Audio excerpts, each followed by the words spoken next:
ನಮಃ ಪದಂ ಭವತು ನಃ ಚಿತ್ರೈಶ್ಚರಿತ್ರಕ್ರಮೈಃ ಭೂಯೋಭಿರ್ಭುವನಾನ್ಯಮೂನಿ ಕುಹನಾ ಗೋಪಾಯ ಗೋಪಾಯತೆ ಕಾಲಿಂದೀರಸಿಕಾಯ ಕಾಲಿಯ ಫಣಿಸ್ಫಾರಸ್ಫಟ ವಾಟಿಕಾ ರಂಗೋತ್ಸಂಗ ವಿಶಂಕ ಚಂಕ್ರಮಧುರಾ ಪರ್ಯಾಯ ಚರ್ಯಾಯತೆ ಇಚ್ಛಾಮೀನ ವಿಹಾರ ಕಚ್ಚಪ ಮಹಾಪೋತ್ರಿನ್ ಯದೃಚ್ಛಾಹರೇ ರಕ್ಷಾವಾಮನ ರೋಷರಾಮ ಕರುಣಾ ಕಾಕುತ್ಸ್ಥ ಹೇಲಾಹಲಿನ್ ಕ್ರೀಡಾವಲ್ಲವ ಕಲ್ಕಿವಾಹನ ದಶಾ ಕಲ್ಕಿನ್ ಇತಿ ಪ್ರತ್ಯಹಂ ಜಲ್ಪಂತಃ ಪುರುಷಾಃ ಪುನಂತಿ ಭುವನಂ ಪುಣ್ಯೌಗ ಪಣ್ಯಾಪಣಾಃ. ಸರ್ವೇಭ್ಯೋ ನಮಃ. ತಮ್ಮೆಲ್ಲರಿಗೂ ವಂದನೆಗಳು. ಪಾದುಕಾ ಸಹಸ್ರದಲ್ಲಿ ನಾನು ಹಿಂದೆ ಹೇಳಿದ ಹಾಗೆ 32 ಪದ್ಧತಿಗಳಿದೆ, ಅಧ್ಯಾಯಗಳು ಅಂತ ಇಟ್ಕೊಳ್ಬೋದು. ಅದರಲ್ಲಿ ಆ ಪಾದುಕೆಗಳಲ್ಲಿರ್ತಕ್ಕಂಥ ರತ್ನಗಳು ಯಾವುದಿದೆ, ಆ ರತ್ನಗಳನ್ನು ಇಟ್ಕೊಂಡ್ರೆ ಎಷ್ಟೊಂದು ವಿಧವಾಗಿರ್ತಕ್ಕಂಥ ವರ್ಣನೆಯನ್ನು ವೇದಾಂತ ದೇಶಿಕರು ಮಾಡ್ತಾಯಿದ್ದಾರೆ. ಅದು ಆಶ್ಚರ್ಯವಾಗುತ್ತೆ. ಅದರಲ್ಲಿ ರತ್ನ ಅಂಬೋದಕ್ಕೂ ಏನು ಮಾಡ್ತಾರೆ, ರತ್ನ ಸಾಮಾನ್ಯ ಪದ್ಧತಿ ಅಂತ ಒಂದು ಪದ್ಧತಿಯನ್ನು ಹೇಳ್ತಾರೆ, ಬಹುರತ್ನ ಪದ್ಧತಿ ಅಂತ ಹೇಳ್ತಾರೆ. ಆಮೇಲೆ ಒಂದೊಂದು ವಿಧವಾಗಿರ್ತಕ್ಕಂಥ ರತ್ನಗಳನ್ನು ಇಟ್ಕೊಂಡು ಪದ್ಮರಾಗ ಪದ್ಧತಿ, ಇಂದ್ರನೀಲ ಪದ್ಧತಿ, ಮುಕ್ತಾ ಪದ್ಧತಿ, ಈ ರೀತಿ ಎಲ್ಲ ವರ್ಣನೆ ಮಾಡ್ತಾರೆ. ಏನು ಅಂತಂದರೆ, ಪ್ರಪಂಚದಲ್ಲಿರ್ತಕ್ಕಂಥ ವಸ್ತುಗಳು, ಪ್ರಪಂಚದಲ್ಲಿರುವ ವೈವಿಧ್ಯ ಎಷ್ಟು ದೊಡ್ಡದು ಅಂತಂದರೆ ಯಾರೂ ಅದನ್ನ ವರ್ಣನೆ ಮಾಡಿ ಮುಗಿಸೋಕೆ ಸಾಧ್ಯವಿಲ್ಲ. ಆನಂದವರ್ಧನ ಧ್ವನ್ಯಾಲೋಕದಲ್ಲಿ ಒಂದು ಮಾತು ಹೇಳ್ತಾ ಇದ್ದಾನೆ, ವಾಚಸ್ಪತಿ ಸಹಸ್ರಾಣಾಂ ಸಹಸ್ರೈರಪಿ ಯತ್ನತಃ ವರ್ಣಿತಾ ಸಾ ಕ್ಷಯಂ ನೈತಿ ಪ್ರಕೃತಿರ್ ಜಗತಾಮಿವ. ಅಂದರೆ ವಾಚಸ್ಪತಿ ದೇವತೆಗಳ ಗುರು ಬೃಹಸ್ಪತಿ ಇದ್ದಾನಲ್ಲ, ಅಂಥ ಬೃಹಸ್ಪತಿಗಳ 1000 1000 ಬೃಹಸ್ಪತೀಸ್ ಅವರೆಲ್ಲ ವರ್ಣನೆ ಮಾಡಿದ್ರು ಕೂಡ ಮಾತಿನ ವೈಖರಿ ಎಂಬುದು, ವೈಚಿತ್ರ್ಯ ಎಂಬುದು ಮುಗಿಯೋದಿಲ್ಲ. ಎಷ್ಟು ಹೇಳಿದ್ರೂ ಕೂಡ ಬೇರೆ ಬೇರೆ ರೀತಿಯಲ್ಲಿ ಹೇಳುವುದಕ್ಕೆ ಅವಕಾಶ ಇದ್ದೇ ಇರುತ್ತೆ. ಆದಿಕವಿ ವಾಲ್ಮೀಕಿ ಎಲ್ಲವನ್ನೂ ವರ್ಣನೆ ಮಾಡಿಬಿಟ್ಟ. ಮುಂದೆ ಎಲ್ಲಿದೆ? ಇನ್ನು 2ನೇ ಕವಿಗೆ ಅವಕಾಶವೇ ಇಲ್ಲದೆ ಇರೋ ಹಾಗೆ ಎಲ್ಲ ವಿಚಾರಗಳನ್ನು ಅವನು ಹೇಳಿಬಿಟ್ಟಿದ್ದಾನೆ. ಆದರೆ ನೋಡಿ, ಅದಾದ ಮೇಲೂ ಕೂಡ ವ್ಯಾಸ ಮಹರ್ಷಿಗಳು ಮಹಾಭಾರತವನ್ನೇ ಬರೆದರು. ಅವರಿಗೆಲ್ಲಿಂದ ವಿಷಯ ಸಿಕ್ತು? ಕಾಳಿದಾಸನ ವಿಷಯ ತಮಗೆ ಗೊತ್ತು. ಎಂತೆಂಥ ಕಾವ್ಯಗಳನ್ನು, ನಾಟಕಗಳನ್ನು ಬರೆದ. ಅದಕ್ಕೋಸ್ಕರ ಏನು ಅಂತಂದರೆ, ವಾಲ್ಮೀಕಿ ವ್ಯತಿರಿಕ್ತಸ್ಯ ಯದ್ಯೇಕಸ್ಯಾಪಿ ಕಸ್ಯಚಿತ್ ಇಷ್ಯತೆ ಪ್ರತಿಭಾರ್ಥೇಷು ತತ್ತದಾನಂತ್ಯಂ ಅಕ್ಷಯಂ. ವಾಲ್ಮೀಕಿಯಿಂದ ಮೊದಲನೇ ಕವಿ ಹೇಳಿದ್ರೆ ಎಲ್ಲ ಮುಗಿದೋಗುತ್ತೆ ಅನ್ನೋ ಹಾಗಿದ್ರೆ 2ನೇವನು ಅವನು ಕವಿನೇ ಇರಬಾರ್ದಾಗಿತ್ತು. ಅದು ಬಿಟ್ಟು 2ನೇವನಿಗೊಬ್ಬನಿಗೆ ಅವಕಾಶ ಇದೆ ಅಂತಂದರೆ ಅವನನ್ನು ಬಿಟ್ಟು 3ನೇವನಿಗೂ ಅವಕಾಶ ಇರುತ್ತೆ, 100ನೇವನಿಗೂ ಅವಕಾಶ ಇರುತ್ತೆ, 1000ನೇವರೆಗೂ ಅವಕಾಶ ಇರುತ್ತೆ. ಆ ರೀತಿಯಾಗಿ ನಾನಾ ವಿಧವಾದಂಥ ವರ್ಣನೆ ಅದು ಯದಿ ಏಕಸ್ಯಾಪಿ ಕಸ್ಯಚಿತ್ ಇಷ್ಯತೆ ಪ್ರತಿಭಾ ಅರ್ಥೇಶು ತತ್ತದಾನಂತ್ಯಮಕ್ಷಯಂ. ಆ ಒಂದು ಪ್ರತಿಭೆಗೆ ಎಂಬುದು ಅಂತ ಅಂಬೋದಿಲ್ಲ. ಆ ರೀತಿಯಾಗಿ ಎಷ್ಟು ಕವಿಗಳು ಬೇಕಾದರೂ ಈ ವಿಷಯಗಳನ್ನು ವರ್ಣನೆ ಮಾಡಬಹುದು. ಅದನ್ನು ನಮ್ಮ ವೇದಾಂತ ದೇಶಿಕರಲ್ಲಿ ಅವರು ಈ ಅನೇಕ ವಿಧವಾಗಿರ್ತಕ್ಕಂಥ ರತ್ನಗಳ ಪದ್ಧತಿಯನ್ನು ಪ್ರಪಂಚಕ್ಕೆ ತಿಳಿಸಿ ಅಂಥ ಒಂದು ವಿವರಣೆಯನ್ನು ಕೊಡ್ತಾ ಬರ್ತಾರೆ. ಅಷ್ಟೊಂದು ಆಶ್ಚರ್ಯವಾಗುತ್ತೆ ಅದು. ಅಲ್ಲಿ ಮೊದಲನೆಯದಾಗಿ ರತ್ನ ಸಾಮಾನ್ಯ ಪದ್ಧತಿ ಅಂತೇಳ್ಬಿಟ್ಟು, ಸಾಮಾನ್ಯವಾಗಿ ರತ್ನಗಳು ಅಂತ ಇಟ್ಕೊಂಡು ಪಾದುಕೆಗಳಲ್ಲಿ ಅಷ್ಟು ರತ್ನಗಳಿದೆ ಅಂತ ಅದ್ರ ಮೇಲೇ ವರ್ಣನೆ ಮಾಡ್ತಾರೆ. ಉದರ್ಚಿಶಸ್ತೆ ರಂಗೇಂದ್ರ ಪಾದಾವನಿ ಬಹಿರ್ಮಣೀನ್ ಅಂತರ್ಮಣಿರವಂ ಶ್ರುತ್ವಾ ಮನ್ಯೇ ರೋಮಾಂಚಿತಾಕೃತೀನ್. ಪಾದುಕೆಗಳಿದೆ. ಆ ಪಾದುಕೆಗಳಲ್ಲಿ ಒಳಗಡೆ ಕೆಲವು ರತ್ನಗಳಿದೆ, ಹೊರಗಡೆ ಕೆಲವು ರತ್ನಗಳಿದೆ. ನಮಗೆ ಒಳಗಡೆ ಇರ್ತಕ್ಕಂಥ ರತ್ನಗಳು ಕಾಣಲ್ಲ, ಹೊರಗಡೆ ಇರ್ತಕ್ಕಂಥ ರತ್ನಗಳು ಸ್ಪಷ್ಟವಾಗಿ ಕಾಣುತ್ತೆ. ಅವು ಕಿರಣಗಳನ್ನು ಹೊರಡಿಸ್ತಾ ಇವೆ. ಉದರ್ಚಿಷಃ, ಅರ್ಚಿಹಿ ಅಂತಂದರೆ ನಪುಂಸಕಲಿಂಗದಲ್ಲಿ ಉಪಯೋಗಿಸಿದಾಗ ಅದಕ್ಕೆ ಕಿರಣ ಅಂತ ಅರ್ಥ. ಉದರ್ಚಿಷಃ ಆ ಕಿರಣಗಳ ಹೊರಗಡೆ ಹೊಮ್ಮುತ್ತಾ ಇರ್ತಕ್ಕಂಥದ್ದು. ಆ ರೀತಿಯಾಗಿರ್ತಕ್ಕಂಥ ಇದರಲ್ಲಿ ಅವೆಲ್ಲವೂ ಕೂಡ ಮನ್ಯೇ ರೋಮಾಂಚಿತಾಕೃತೀನ್. ಮೈಯಲ್ಲಿ ಕೂದಲು ನೆಟ್ಟಿಗೆ ನಿಂತ್ಕೊಳ್ಳೋದು ಅಂತ ಹೇಳ್ತೀವಲ್ಲ, ಅದನ್ನ ರೋಮಾಂಚ ಅಂತ ಹೇಳ್ತಾರೆ. ಆ ಹೊರಗಡೆ ಇರ್ತಕ್ಕಂಥ ಎಲ್ಲ ರತ್ನಗಳಿಗೂ ಕೂಡ ರೋಮಾಂಚನ ಉಂಟಾಗ್ಬಿಟ್ಟಿದೆ. ಆ ರೋಮಾಂಚನವೇ ಅವುಗಳ ಕಿರಣಗಳ ರೂಪದಲ್ಲಿ ಕಾಣ್ತಾ ಇದೆ. ಉದರ್ಚಿಶಸ್ತೆ ರಂಗೇಂದ್ರ ಪಾದಾವನಿ ಬಹಿರ್ಮಣಿ. ಯಾಕೆ ಅವಕ್ಕೆ ಆ ರೀತಿ ರೋಮಾಂಚನವಾಯಿತು? ಕಾರಣವೇನು? ಅಂತರ್ಮಣಿರವಂ ಶ್ರುತ್ವಾ ಮನ್ಯೇ ರೋಮಾಂಚಿತಾಕೃತೀನ್. ಒಳಗಡೆ ಇರ್ತಕ್ಕಂಥ ರತ್ನಗಳಿದೆಯಲ್ಲ, ಅವುಗಳು ಪರಸ್ಪರ ತಾಕಿ ಶಬ್ದವನ್ನು ಹೊರಡಿಸುತ್ತೆ. ನೋಡಿ, ಎಷ್ಟು ಚೆನ್ನಾಗಿದೆ ಈ ರಾಗ, ಎಷ್ಟು ಚೆನ್ನಾಗಿದೆ ಈ ಶಬ್ದ ಅಂತ ನಾವು ರೋಮಾಂಚಿತವಾಗ್ತೀವಲ್ಲ, ಆ ರೀತಿ ಒಳಗಡೆ ಇದ್ದಂತಹ ರತ್ನಗಳ ಶಬ್ದದಿಂದ ರೋಮಾಂಚಿತವಾಗಿ ಈ ಹೊರಗಡೆ ಇರ್ತಕ್ಕಂಥ ರತ್ನಗಳು ತಮ್ಮ ಕಿರಣಗಳನ್ನು ಹೊರಗಡೆ ಸೂಸುತ್ತಾ ಇವೆ ಎಂಬುದನ್ನು ಇಷ್ಟು ಸುಂದರವಾಗಿ ಆಚಾರ್ಯರು ತಿಳಿಸಿಕೊಟ್ಟಿದ್ದಾರೆ. ಅಲ್ಲಿ ಮಣಿಪಾದುಕೆಯನ್ನು ಕುರಿತು ಸಂಬೋಧಿಸಿ ಈ ಮಾತನ್ನು ಹೇಳ್ತಾ ಇದ್ದಾರೆ. ಆಕೀರ್ಣರತ್ನನಿಕರಾಂ ಮಣಿಪಾದುಕೆ ತ್ವಾಂ ರಂಗೇಶ್ವರಸ್ಯ ಲಲಿತಾಂ ವಿಪಣಿಂ ಪ್ರತೀಮಃ ಯತ್ ಸಂಶ್ರಯೇಣ ಭವತಿ ಸ್ಥಿರಭಕ್ತಿಮೂಲ್ಯಂ ಕೈವಲ್ಯಮತ್ರ ಜಗತಾಂ ಕ್ರಯ ವಿಕ್ರಯಾರ್ಹಂ. ಹೇ ಮಣಿಪಾದುಕೆ, ತ್ವಾಂ ರಂಗೇಶ್ವರಸ್ಯ ಲಲಿತಾಂ ವಿಪಣಿಂ ಪ್ರತೀಮಃ. ವಿಪಣಿ ಎಂಬುವಂಥ ಶಬ್ದವನ್ನು ಉಪಯೋಗಿಸ್ತಾ ಇದ್ದಾರೆ. ವಿಪಣಿ ಅಂತಂದರೆ ಮಾರ್ಕೆಟ್ ಅಂತ ಅರ್ಥ. ವಿಪಣಿ ಪಣ್ಯವೀಥಿಕಾ ಅಂತ ಅಮರಕೋಶದಲ್ಲಿ ಹೇಳಿದ್ದಾರೆ. ಆ ಒಂದು ಬೀದಿನೇ ಅಲ್ಲೆಲ್ಲ ಅಂಗಡಿಗಳಿಟ್ಟಿರ್ತಾರಲ್ಲ, ಆ ರೀತಿಯಾಗಿರ್ತಕ್ಕಂಥ ಬೀದಿಗೆ ವಿಪಣಿ ಅಂತ ಹೆಸರು.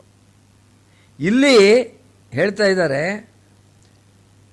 ಎಲೈ ಮಣಿಪಾದುಕೆಯೇ ನೀನೇ ಒಂದು ಆ ರೀತಿಯಾಗಿರ್ತಕ್ಕಂಥ ಮಾರ್ಕೆಟು.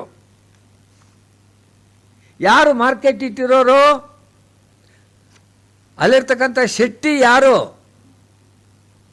ವ್ಯಾಪಾರ ಮಾಡ್ತಿರ್ತಕ್ಕಂಥವ್ರು ಯಾರು? ರಂಗೇಶ್ವರಸ್ಯ ಲಲಿತಾಂ ವಿಪಣಿಂ ಪ್ರತೀಮಃ. ಸಾಕ್ಷಾತ್ ರಂಗನಾಥ ಇದ್ದಾನಲ್ಲ, ಅವನೇನೆ ವ್ಯಾಪಾರ ಮಾಡೋಕ್ಕೋಸ್ಕರ ಕುಳಿತಿದ್ದಾನೆ. ಹಾಗಿದ್ರೆ ವ್ಯಾಪಾರ ಮಾಡುವಂಥ ಮಾರ್ಕೆಟ್ ಅಂದರೆ ಅಲ್ಲಿ ಏನು ಮಾರ್ತಾರೆ, ಅಲ್ಲಿ ಮಾರುವಂಥ ವಸ್ತುವನ್ನು ಕೊಂಡ್ಕೊಳ್ಳೋದಕ್ಕೆ ನಾವು ಯಾವ ರೀತಿಯಾಗಿರ್ತಕ್ಕಂಥ ದುಡ್ಡು ತಗೊಂಡು ಹೋಗಬೇಕು. ಮಾರ್ಕೆಟ್ ಅಂತಂದರೆ ಫ್ರೀಯಾಗಿ ಕೊಡಲ್ವಲ್ಲ, ಅಲ್ಲೇನಾದರೂ ನಾವು ಕೊಡಬೇಕು, ನಮ್ಮ ಹಣ ಕೊಡಬೇಕು, ಅಲ್ಲಿರ್ತಕ್ಕಂಥ ವಸ್ತುವನ್ನು ಕೊಂಡ್ಕೊಳ್ಬೇಕು. ಈ ಭಗವಂತ ರಂಗನಾಥ ಇರ್ತಕ್ಕಂಥವನು ಮಾರ್ಕೆಟ್ ಇಟ್ಟಿದ್ದಾನಲ್ಲ, ಅಲ್ಲಿ ಏನನ್ನು ಮಾರ್ತಾ ಇದ್ದಾನೆ ಹೇಳ್ತಾರೆ. ಯತ್ ಸಂಸೃಗೇಣ ಭವತಿ ಸ್ಥಿರ ಭಕ್ತಿ ಮೂಲ್ಯಂ ಕೈವಲ್ಯಂ ಅತ್ರ ಜಗತಾಂ ಕ್ರಯ ವಿಕ್ರಯಾರ್ಹಂ. ಎಲ್ಲ ಜನಗಳಿಗೂ ಇದು ಓಪನ್ ಮಾರ್ಕೆಟ್, ಯಾರು ಬೇಕಾದರೂ ಹೋಗ್ಬೋದು. ಅಲ್ಲಿ ಸಿಗತಕ್ಕಂಥ ವಸ್ತು ಏನು, ಮಾರೋವಂಥ ವಸ್ತು ಏನು ಅಂತಂದರೆ ಕೈವಲ್ಯಂ, ಮೋಕ್ಷ ಎಂಬುವಂಥ ವಸ್ತುವನ್ನು ಮಾರ್ತಾ ಇದ್ದಾನೆ. ಭಗವಂತ ಕೊಡೋವಂಥದ್ದು ಅವನ ಮಾರ್ಕೆಟ್ನಲ್ಲಿ ಎಲ್ಲ ಜನಗಳಿಗೂ ಕೊಡ್ತಾ ಇರ್ತಕ್ಕಂಥ ವಸ್ತು ಏನಪ್ಪ ಅಂದರೆ, ಕ್ರಯವಾದ ಪದಾರ್ಥ ಏನು ಅಂತಂದರೆ ಅದು ಮೋಕ್ಷ, ಕೈವಲ್ಯ. ಅದನ್ನು ಕೊಂಡ್ಕೊಳ್ಳೋಕೆ ದುಡ್ಡು ಕೊಡಬೇಕಲ್ಲ, ನಮ್ಮ ಹತ್ರ ಏನು ದುಡ್ಡು ಇರಬೇಕು? ಸ್ಥಿರ ಭಕ್ತಿ ಮೂಲ್ಯಂ. ನೀವಲ್ಲಿ ಚಿನ್ನ ಕೊಡಬೇಕಾಗಿಲ್ಲ, note ಕೊಡಬೇಕಾಗಿಲ್ಲ.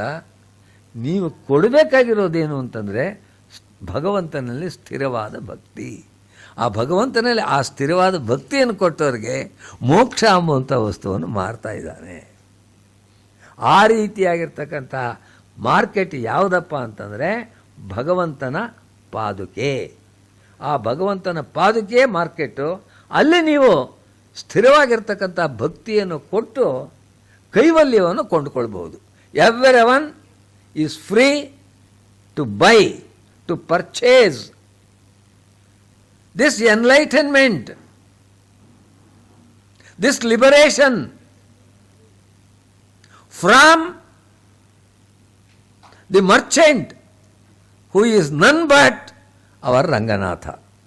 This is the market, the money that you have to pay. ನೀವು ಕೊಡಬೇಕಾಗಿರ್ತಕ್ಕಂಥ ಹಣ ಏನು ಅಂದರೆ ಸ್ಥಿರ ಭಕ್ತಿ. ಆ ಒಂದು ಸ್ಥಿರವಾದ ಭಕ್ತಿ ಇತ್ತು ಅಂತಂದರೆ ನೀವು ಏನು ಬೇಕಾದರೂ ಆ ಮೋಕ್ಷವನ್ನು ಯಾರು ಬೇಕಾದರೂ ಕೊಂಡುಕೊಳ್ಬೋದು. ನೀವು ಯಾವ ಜಾತಿಯವರು ಅಂತ ಪ್ರಶ್ನೆ ಮಾಡ್ತಾ ಇಲ್ಲ, ಯಾವ ವಿಧವಾದಂಥ ವೇಷವನ್ನು ಹಾಕ್ಕೊಳ್ತಾ ಇದ್ದೀರಿ ಅಂತ ಪ್ರಶ್ನೆ ಮಾಡ್ತಾ ಇಲ್ಲ, ಯಾವ ದೇಶದವರು ಅಂತ ಪ್ರಶ್ನೆ ಮಾಡ್ತಾ ಇಲ್ಲ. ಎಲ್ಲರಿಗೂ ಮುಕ್ತವಾಗಿರ್ತಕ್ಕಂಥ ಮಾರುಕಟ್ಟೆ ಇಲ್ಲಿದೆ. ಬನ್ನಿ ಕೊಂಡುಕೊಳ್ಳಿ. ಒಬ್ಬರು ಕೊಂಡ್ಕೊಂಡ್ಬಿಟ್ರೆ ಸರಕು ಮುಗ್ದೋಯ್ತು ಅಂತಿಲ್ಲ, ಎಲ್ಲರಿಗೂ ಕೊಡೋಷ್ಟು ಸರಕಿದೆ ಆ ಭಗವಂತನಲ್ಲಿ. ಅವನು ಕೊಡ್ತಾನೆ, ಯಾರು ಹೆದರಬೇಡಿ. ನಮ್ಮ ಕುಲಶೇಖರ ಆಳ್ವಾರ್ ಹೇಳ್ತಾರೆ, ಭವಜಲಧಿಮಗಾಧಂ ದುಸ್ತರಂ ನಿಸ್ತರೇಯಂ ಕಥಮಹಮಿತಿ ಚೇತೋ ಮಾಸ್ಮಗಾ ಕಾತರತ್ವಂ. ಭವಜಲಧಿಂ ಅಗಾಧಂ, ಎಷ್ಟು ದೊಡ್ಡದಾಗಿದೆ, ಆಳ ತಿಳ್ಕೊಳ್ಳೋಕ್ಕೆ ಸಾಧ್ಯವಿಲ್ಲ ಅಂತ. ಭವಜಲಧಿಂ ಅಗಾಧಂ ದುಸ್ತರಂ, ದಾಟೋದಕ್ಕೆ ಬಹಳ ಕಷ್ಟ.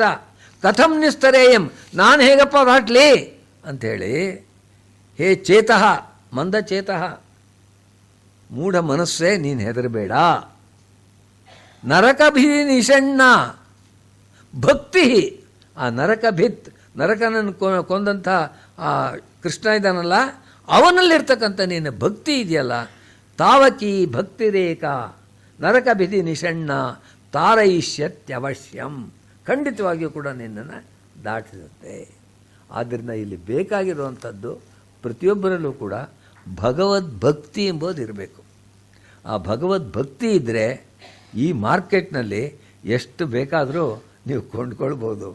ಆ ಕೃಷ್ಣ ಅದಕ್ಕೆ ಸಿದ್ಧವಾಗಿದ್ದಾನೆ ಎಂಬುದನ್ನು ಇಲ್ಲಿ ಅಷ್ಟು ಸುಂದರವಾಗಿ ಒಂದು ಮಾರುಕಟ್ಟೆಯ ದೃಶ್ಯವನ್ನು ಕಲ್ಪಿಸಿ, ಆ ಮಾರುಕಟ್ಟೆ ಎಂಬುದು ಈ ಭಗವಂತನ ಪಾದುಕೆಗಳು, ಅಲ್ಲಿ ಸ್ಥಿರಭಕ್ತಿ ಎಂಬುದನ್ನು ಕೊಟ್ಟು ಯಾರು ಬೇಕಾದರೂ ಕೈವಲ್ಯವನ್ನು ಕೊಂಡುಕೊಳ್ಳಬಹುದು ಎಂಬುದನ್ನು ಆಚಾರ್ಯ ವೇದಾಂತಾಚಾರ್ಯರು ನಮಗೆ ತಿಳಿಸ್ಕೊಟ್ಟಿದ್ದಾರೆ. ಇಲ್ಲಿ ಹೇಳ್ತಾ ಇದ್ದಾರೆ, ನಿಜವಾಗ್ಲೂ ಪ್ರತಿಭೆ ಇದ್ದರೆ ವಿಷಯಗಳು ಎಷ್ಟು ಚೆನ್ನಾಗಿ ಬರುತ್ತೆ ನೋಡಿ. ಎಷ್ಟೊಂದು ಪದಾರ್ಥ ನಾವೇನಾದರೂ ಅರುಣಿಸೋಕೆ ಹೊರಟ್ರೆ ಏನಿದೆಯಪ್ಪ ವಿಷಯವೇ ಇಲ್ವಲ್ಲ, ಏನು ವಿಚಾರ ಮಾಡೋಣ ಅಂತ. ಅವ್ರಿಗೆ ಯಾವ ರೀತಿ ಹೊಳೆಯುತ್ತೆ ಎಂಬುದನ್ನು ನೋಡೋಣ.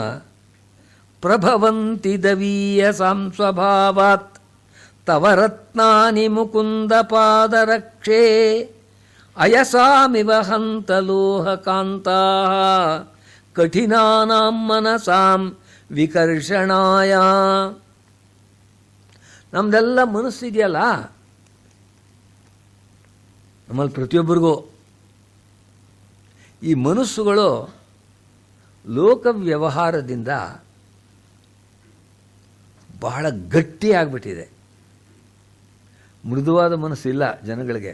ಎಲ್ಲ ನಾವೇನು ಮಾಡೋಕ್ಕಾಗುತ್ತೆ ಹೋಗ್ರಿ ಅಂತ ಬಿಟ್ಟು ಹೇಳುವಂಥ ಒರಟ ಮನಸ್ಸೇ ಜನಗಳಿಗೆ ಇರ್ತಕ್ಕಂಥದ್ದು. ಈ ಕಠಿಣವಾಗಿರ್ತಕ್ಕಂಥ ಮನಸ್ಸನ್ನು ಆಕರ್ಷಿಸೋದಕ್ಕೋಸ್ಕರ ಒಳ್ಳೆ ಕಬ್ಬಿಣದ ಮುದ್ದೆ ಹಾಗೆ, ಕಬ್ಬಿಣದ ತುಂಡಿನ ಹಾಗೆ ನಮ್ಮ ಮನಸ್ಸುಗಳು ಇದ್ಬಿಟ್ಟಿದೆ. ಭಗವಂತನಿಗೆ ಯೋಚನೆ ಆಯಿತು, ಏನಾದರೂ ಬೇರೆ ಥರದಲ್ಲಿದ್ದರೆ ಇವ್ರ ಮನಸ್ಸುಗಳನ್ನೆಲ್ಲ ಆಕರ್ಷಿಸಬಹುದಾಗಿತ್ತು. ಇಷ್ಟು ಗಟ್ಟಿ ಮನಸ್ಸು ಮಾಡ್ಕೊಂಡು ಕೂತ್ಕೊಂಡಿದ್ದಾರಲ್ಲ, ಇವ್ರ ಮನಸ್ಸನ್ನು ನಾನು ಹೇಗೆ ಹೇಳ್ಕೊಳ್ಳೋದು? ಅದಕ್ಕೆ ಇಲ್ಲಿ ಉದಾಹರಣೆ ಕೊಡ್ತಾ ಇದ್ದಾರೆ. ಲೋಹಕಾಂತ, ಕಾಂತ ಅನ್ಬೋದಕ್ಕೆ ಅಯಸ್ಕಾಂತ ಅಂತ ನೀವು ಕೇಳಿರಬೇಕು. ಮ್ಯಾಗ್ನೆಟ್ ಅಂತ ಇಂಗ್ಲೀಷ್ನಲ್ಲಿ ಹೇಳ್ತಾರೆ. ಆ ರೀತಿಯಾಗಿ ಇಲ್ಲಿ ಪ್ರಭವಂತಿ ದವೀಯಸಾಂ ಸ್ವಭಾವಾತ್ ತವ ರತ್ನಾನಿ ಮುಕುಂದ ಪಾದರಕ್ಷೆ. ಅಲ್ಲಿರ್ತಕ್ಕಂಥ ಆ ಪಾದಗಳ ಮೇಲಿರ್ತಕ್ಕಂಥ ರತ್ನಗಳಿದೆಯಲ್ಲ, ಅವೆಲ್ಲವೂ ಕೂಡ ಮ್ಯಾಗ್ನೆಟ್ನಂತೆ ಆಗಿಬಿಟ್ಟು ನಮ್ಮ ಕಬ್ಬಿಣದಂತೆ ಗಟ್ಟಿಯಾಗಿರೋ ನಮ್ಮ ಮನಸ್ಸುಗಳಿಗೆ ಅದನ್ನೆಲ್ಲ ಎಳ್ಕೊಳ್ಳುತ್ತೆ. ಯಾವಾಗ ಮ್ಯಾಗ್ನೆಟ್ ಇರುತ್ತೆ, ಎಂಥ ಕಬ್ಬಿಣ ಆದರೂ ಅದನ್ನು ಎಳೆದು ಬಿಡಬಹುದು. ಆ ರೀತಿಯಾಗಿ ಲೋಹಕಾಂತವನ್ನು ಇಲ್ಲಿ ಉದಾಹರಣೆಯಾಗಿ ಕೊಡ್ತಿದ್ದಾರೆ. ಪ್ರಭವಂತಿ ದವೀಯಸಾಂ ಸ್ವಭಾವಾತ್. ಎಂಥ ಮ್ಯಾಗ್ನೆಟ್ ಆದರೂ ಕಬ್ಬಿಣ ತುಂಬ ದೂರದಲ್ಲಿದ್ದರೆ ಸಿಗಲ್ಲ, ಹತ್ತಿರದಲ್ಲಿದ್ದರೆ ಅದು ಎಳ್ಕೊಳ್ಳುವಂಥದ್ದು.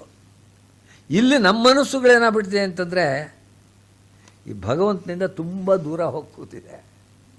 ಭಗವಂತ ಎಷ್ಟು ಪ್ರಯತ್ನ ಪಟ್ಟರೂ ಸೆಳಿಬೇಕು ಅಂತ ದವೀಯಸಾಂ, ದೂರ ಎಂಬುವಂಥ ಶಬ್ದದಿಂದ ದವೀಯಸ್, ಅದು ಕಂಪ್ಯಾರಿಟಿವ್ ಡಿಗ್ರಿ. ದೂರಂ ದವೀಯ ದವಿಷ್ಠಂ ಅಂತ. ಆ ರೀತಿಯ ಅಷ್ಟು ದೂರವಾಗಿರ್ತಕ್ಕಂಥ ವಸ್ತು ಇದು. ದವೀಯಸಾಂ ಸ್ವಭಾವಾತ್ ತವ ರತ್ನಾನಿ ಮುಕುಂದ ಪಾದರಕ್ಷೆ ಅಯಸಾಮಿವ. ಆ ರೀತಿ ದೂರದಲ್ಲಿರ್ತಕ್ಕಂಥ ಕಬ್ಬಿಣದ ತುಂಡುಗಳು ಇವೆಯಲ್ಲ, ಅವುಗಳನ್ನ ಎಳ್ಕೊಳ್ಳೋದಕ್ಕೆ ಲೋಹಕಾಂತಾಹ, ನೀವು ಕೇಳಿರಬೇಕು, ಅಯಸ್ಕಾಂತ ಅದು ಎಳೆದುಕೊಳ್ತಕ್ಕಂಥ ಒಂದು ವಸ್ತು. ಮ್ಯಾಗ್ನೆಟ್ ಅಂಬೋದಕ್ಕೆ ಸರಿಯಾಗಿರ್ತಕ್ಕಂಥ ಸಂಸ್ಕೃತ ಶಬ್ದ. ಲೋಹಕಾಂತಾಹ ಕಠಿನಾನಾಂ ಮನಸಾಂ ವಿಕರ್ಷಣಾಯ ತವ ರತ್ನಾನಿ. ಎಲ್ಲ ಈ ಪಾದುಕೆಯೇ ನಿನ್ನ ಮೇಲಿರ್ತಕ್ಕಂಥ ರತ್ನಗಳಿದೆಯಲ್ಲ, ಅವೆಲ್ಲವೂ ಕೂಡ ಆ ರೀತಿಯಾಗಿರ್ತಕ್ಕಂಥ ಮ್ಯಾಗ್ನೆಟ್ ಇದ್ದ ಹಾಗೆ ಇವನ್ನೆಲ್ಲವನ್ನು ಎಳೆದುಕೊಳ್ಳಬಲ್ಲದು ಎಂಬುದನ್ನು ತಿಳಿಸ್ತಾ ಇದ್ದಾರೆ. ಅದೇ ರೀತಿ ಇನ್ನೊಂದು ಕಲ್ಪನೆ,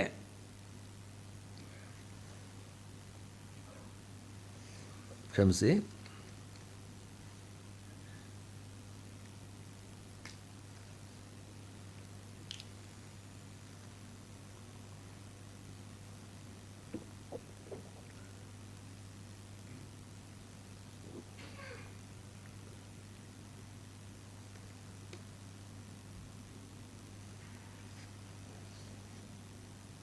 ಮಣಿಕಿರಣಗಣೈಸ್ತೆ ಕಲ್ಪಿತೆ ಗುಲ್ಮಭೇದೆ ಮೃಗಯುರಿವ ಕುರಂಗೀಂ ತ್ವಾಂ ಪುರಸ್ಕೃತ್ಯ ಭವ್ಯಾಂ ಹರತಿ ಚರಣಪಕ್ಷೇ ಭಕ್ತಿಪಾಶಾವರುದ್ಧಂ ಹೃದಯ ಹರಿಣಯೂಥಂ ಪ್ರಾಣಿನಾಂ ರಂಗನಾಥ.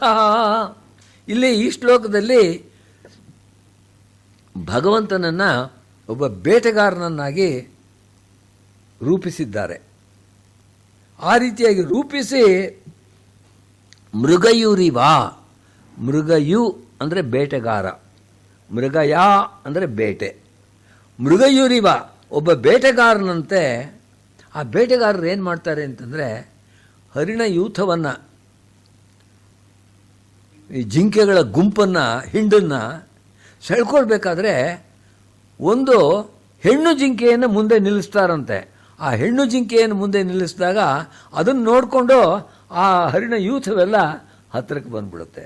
ಆ ರೀತಿಯಾಗಿ ಇಲ್ಲಿ ಮೃಗಯುರಿವ ಕುರಂಗೀಂ ತ್ವಾಂ ಪುರಸ್ಕೃತ್ಯ, ನಮ್ಮೆಲ್ಲರ ಮನಸ್ಸನ್ನು, ನಮ್ಮೆಲ್ಲರನ್ನೂ ಕೂಡ ಆಕರ್ಷಿಸೋದಕ್ಕೆ ಆ ರೀತಿಯಾಗಿರ್ತಕ್ಕಂಥ ಹೆಣ್ಣು ಜಿಂಕೆಯಂತೆ ಇರತಕ್ಕಂಥದ್ದು ಪಾದುಕೆ.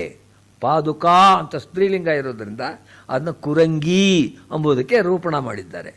ಮೃಗಯುರಿವ ಕುರಂಗೀಂ ತ್ವಾಂ ಪುರಸ್ಕೃತ್ಯ ಅದನ್ನು ಮುಂದೆ ಇಟ್ಬಿಟ್ಟು ಹರತಿ ಚರಣಪಕ್ಷೆ ಭಕ್ತಿ ಪಾಶಾವರುದ್ಧಂ, ಯಾವಾಗ ಆ ಜಿಂಕೆಗಳ ಕಾಲನ್ನ ಮುಂದೆ ಇಡುತ್ತೆ ಆಗ ಒಂದು ಪಾಶವನ್ನು ಹಾಕಿ ಕಾಲಕ್ಕೆ ಕಟ್ಟಾಕಿ ಎಳ್ಕೊಳ್ತಾರೆ. ಅದೇ ರೀತಿಯಾಗಿ ಭಗವಂತನು ಎಲ್ಲ ಜೀವಗಣವನ್ನು ಕೂಡ ಒಂದು ಪಾಶದಿಂದ ಹಿಡಿತಾ ಇದ್ದಾನೆ. ಆ ಪಾಶ ಯಾವುದು ಅಂತಂದರೆ ಭಕ್ತಿ ಪಾಶಾವರುದ್ಧಂ, ಭಕ್ತಿ ಎಂಬುವಂಥ ಪಾಶದಿಂದ ಅವರೆಲ್ಲರನ್ನೂ ಕಟ್ಟಿ ಹಾಕಿ ತನ್ನ ಕಡೆಗೆ ಸೆಳೆದುಕೊಳ್ಳೋದಕ್ಕೆ, ತನ್ನ ಕಡೆಗೆ ಬರೋ ಹಾಗೆ ಮಾಡಿಕೊಳ್ಳೋದಕ್ಕೆ ಪ್ರಯತ್ನ ಪಡ್ತಾ ಇದ್ದಾನೆ. ಎಷ್ಟು ಸುಂದರವಾದ ರೂಪಕ ನೋಡಿ. ಕವಿಗೆ ಆ ರೀತಿಯಾದಂಥ ಶಕ್ತಿ ಇದ್ದರೆ ಇಂಥ ಹೊಸ ಹೊಸ ಚಿಂತನೆಗಳು, ಹೊಸ ಹೊಸ ಕಲ್ಪನೆಗಳು ಬರ್ತಾ ಇರುತ್ತೆ. ತಾಪತ್ರಯಂ ನಿರುಂಧೇ ಪಚತಿ ಕಷಾಯಾನ್ ವಿಶೋಷಯತಿ ಪಂಕಂ ತೇಜಸ್ತ್ರಿತಯಮಿದಂತೆ ಶಂಕೆ ರಂಗೇಂದ್ರ ಪಾದುಕೆ ತೇಜ. ರಂಗೇಂದ್ರ ಪಾದುಕೆ, ರಂಗನಾಥನ ಪಾದುಕೆಯೇ. ಏವಂ ಶಂಕೆ, ಶಂಕೆ ಅಂತಕ್ಕಂಥದ್ದು ಉತ್ಪ್ರೇಕ್ಷೆಗೆ ಸೂಚಕವಾಗಿರ್ತಕ್ಕಂಥದ್ದು. ಮನ್ಯೇ ಶಂಕೆ ಧ್ರುವಂ ಪ್ರಾಯ ನೂನಮಿತ್ಯೇವ ಮಾದಿಭಿಃ ಉತ್ಪ್ರೇಕ್ಷಾ ವ್ಯಜ್ಯತೆ ಶಬ್ದೈ ಇವ ಶಬ್ದೋಪಿ ತಾದೃಶಃ ಅಂತ ಅಲಂಕಾರ ಶಾಸ್ತ್ರದಲ್ಲಿ ಹೇಳ್ತಾರೆ. ಅದಕ್ಕೋಸ್ಕರ ಬಳಸ್ತಾ ಇರ್ತಕ್ಕಂಥದ್ದು. ಏವಂ ಶಂಕೆ ಏನಪ್ಪ ಅಂತಂದರೆ ಈ ಮೂರು ಕೆಲಸಗಳನ್ನು ಈ ಪಾದುಕೆಯ ತೇಜಸ್ಸು ಮಾಡ್ತಾ ಇದೆ. ಮೊದಲನೇದೇನು? ತಾಪತ್ರಯಂ ನಿರುಂಧೇ. ನಮ್ಮಲ್ಲಿ ಇಷ್ಟು ಜನ ಇದ್ದೀವಲ್ಲ, ನಮ್ಮೆಲ್ರಿಗೂ ಕೂಡ ತಾಪತ್ರಯ. ನೀವು ಯಾರನ್ನಾದರೂ ಹೋಗಿ ಕೇಳಿ ನೋಡಿ, ಹೀಗೊಂದು ಸಹಾಯ ಆಗಬೇಕಾಗಿತ್ತು ಅಂತ, ಏನು ಮಾಡೋದ್ರೆ ನನಗೆ ತಾಪತ್ರಯ ಆಗಿಬಿಟ್ಟಿದೆ ಅಂತ ಪ್ರತಿಯೊಬ್ಬರು ಹೇಳ್ತಾರೆ. ಕೆಲವರಂತೂ ನನಗೆ 3 ತಾಪತ್ರಯ ಆಗಿದೆ ಅಂತ ಹೇಳ್ತಾರೆ. ತಲೆಸಿರೋ ಬರ. ತಾಪತ್ರಯ ಅಂತಂದರೆ 3 ಅಂತ ಅರ್ಥ. ಅಲ್ಲಿ ಆದಿಭೌತಿಕ, ಆಧ್ಯಾತ್ಮಿಕ, ಆದಿದೈವಿಕ ಎಂಬುವಂಥ 3 ತಾಪಗಳು ಮನುಷ್ಯರಿಗೆ ಬರುತ್ತೆ. ಮೊದಲನೇದು ಆಧ್ಯಾತ್ಮಿಕ ಅಂತ ಹೇಳ್ತಾರೆ. ಅಂದರೆ ನಮ್ಮ ಮನುಷ್ಯನಲ್ಲಿ ತನ್ನಲ್ಲೇ ಬರ್ತಕ್ಕಂಥ ತೊಂದರೆಗಳು, ಬೇರೆ ಯಾರೋ ಬಂದು ಮಾಡೋವಂಥದ್ದಲ್ಲ, ತನ್ನಲ್ಲೇ ಬರುತ್ತೆ. ನಾನು ಚೆನ್ನಾಗಿ ಓದಬೇಕಿವತ್ತು, ಚೆನ್ನಾಗಿ ಪ್ರಿಪೇರ್ ಮಾಡಿಕೊಂಡು ಭಾಷಣಕ್ಕೆ ಹೋಗಬೇಕು ಅಂತ ಪ್ರಯತ್ನ ಪಡ್ತಾ ಇರ್ತೀನಿ. ನನಗೆ ಹೊಟ್ಟೆ ನೋವು ಬರುತ್ತೆ ಅಂತ ಇಟ್ಕೊಳ್ಳೋಣ. ಇನ್ಯಾರೋ ಬಂದು ಮಾಡುವಂಥ ತೊಂದರೆ ಅಲ್ಲ, ನನ್ನಲ್ಲೇ ಇರ್ತಕ್ಕಂಥ ಇದು. ಆ ರೀತಿಯಾಗಿ ಒಬ್ಬ ವ್ಯಕ್ತಿಯಲ್ಲಿ ತನ್ನೊಳಗೆ ಬರ್ತಕ್ಕಂಥ ತೊಂದರೆಗಳಿಗೆ ಆಧ್ಯಾತ್ಮಿಕ ತಾಪ ಅಂತ ಹೆಸರು. ಇನ್ನು ಕೆಲವು ಇರ್ತಕ್ಕಂಥದ್ದು ಆದಿಭೌತಿಕ. ಬೇರೆ ಯಾರೋ ಬಂದು ಜಗಳ ತೆಗಿತಾರೆ, ಭಾಷಣಕ್ಕೆ ಬರೋಕ್ಕೆ ಆಗಲ್ಲ, ಅವ್ರು ತೊಂದರೆ ಮಾಡಿದ್ರು. ಇವತ್ತು ಕಾಡಾನೆ ಮೈಸೂರು ನುಗ್ಗಿಬಿಟ್ಟಿದೆ, ಯಾರೂ ಕೂಡ ಮನೆಯಿಂದ ಹೊರಗೆ ಬರಬಾರ್ದು ಅಂತ ಇವರು ಪೊಲೀಸ್ನವರು ಜೋರಾಗಿ ಘೋಷಣೆ ಮಾಡ್ಕೊಂಡು ಹೋಗ್ತಾರೆ ಅಂತ ಇಟ್ಕೊಳ್ಳಿ. ನಾವು ಎಂಥ ಪ್ರೋಗ್ರಾಮ್ ಹಾಕ್ಕೊಂಡಿದ್ರು ನಿಲ್ಲಿಸ್ತೀವಿ. ಆ ರೀತಿಯಾಗಿ ಹೊರಗಡೆ ಇರ್ತಕ್ಕಂಥ ವ್ಯಕ್ತಿಗಳಿಂದ, ಹೊರಗಡೆ ಇರ್ತಕ್ಕಂಥ ಪ್ರಾಣಿಗಳಿಂದ, ಭೂತಗಳಿಂದ ಉಂಟಾಗುವಂಥ ತೊಂದರೆಗೆ ಆದಿಭೌತಿಕ, ಆದಿ ಅಲ್ಲ ಆದಿಭೌತಿಕ, ಅಧಿಭೂತಂ ಭವಂ ಆದಿಭೌತಿಕಂ. ಅದೇ ರೀತಿಯಾಗಿ ಇನ್ನು ಕೆಲವಂತೂ ನಮ್ಮ್ಯಾರ ಕೈಯಲ್ಲೂ ಇರೋಲ್ಲ. ಆ ರೀತಿಯಾಗಿರ್ತಕ್ಕಂಥ ತೊಂದರೆಗಳು ಬರುತ್ತೆ. ಭೂಕಂಪ ಆಗ್ಬಿಡ್ತು ಅಂತ ಇಟ್ಕೊಳ್ಳಿ, ಏನು ಮಾಡ್ತೀರಿ? ಜ್ವಾಲಾಮುಖಿ, ಅದೇನೋ ಸುನಾಮಿ ಅಂತ ಒಂದು ಸಲ ಹೇಳ್ತಾ ಇದ್ರು. ಆ ರೀತಿಯಾಗಿರ್ತಕ್ಕಂಥದ್ದು ತೊಂದರೆಗಳು ಬಂದರೆ ಅದು ಆಧಿದೈವಿಕ. 3 ವಿಧವಾಗಿರ್ತಕ್ಕಂಥ ತಾಪಗಳು ನಾವು ಮಾಡುವಂಥ ಕೆಲಸಗಳಿಗೆ ಅಡ್ಡವಾಗಿ ಬರುತ್ತವೆ. ಅದಕ್ಕೆ ನಾವು ಯಾವುದೊಂದು ಮಂತ್ರ ಹೇಳಿದ್ರು, ಓಂ ಸಹನಾ ಭವತು ಸಹನೌ ಭುನಕ್ತು ಸಹ ವೀರ್ಯಂಕರವಾವಹೈ ತೇಜಸ್ವಿನಾವಧೀತಮಸ್ತು ಮಾ ವಿದ್ವಿಷಾವಹೈ. ಓಂ ಶಾಂತಿ ಶಾಂತಿ ಶಾಂತಿ 3 ಸಲ ಹೇಳ್ತೀವಿ. 3 ತಾಪಗಳು ಕೂಡ ಬರದೇ ಹೋಗಲಿ ಇವತ್ತಿನ ನಮ್ಮ ಕೆಲಸಕ್ಕೆ ಅಂತ. ಅದಕ್ಕೆ 3 ಸಲ ಶಾಂತಿ ಅಂತ ಹೇಳುವಂಥದ್ದು. ಅದು ತಾಪತ್ರಯ. ಅದನ್ನಿಟ್ಕೊಂಡು ಹೇಳ್ತಾ ಇದ್ದಾರೆ ಇಲ್ಲಿ.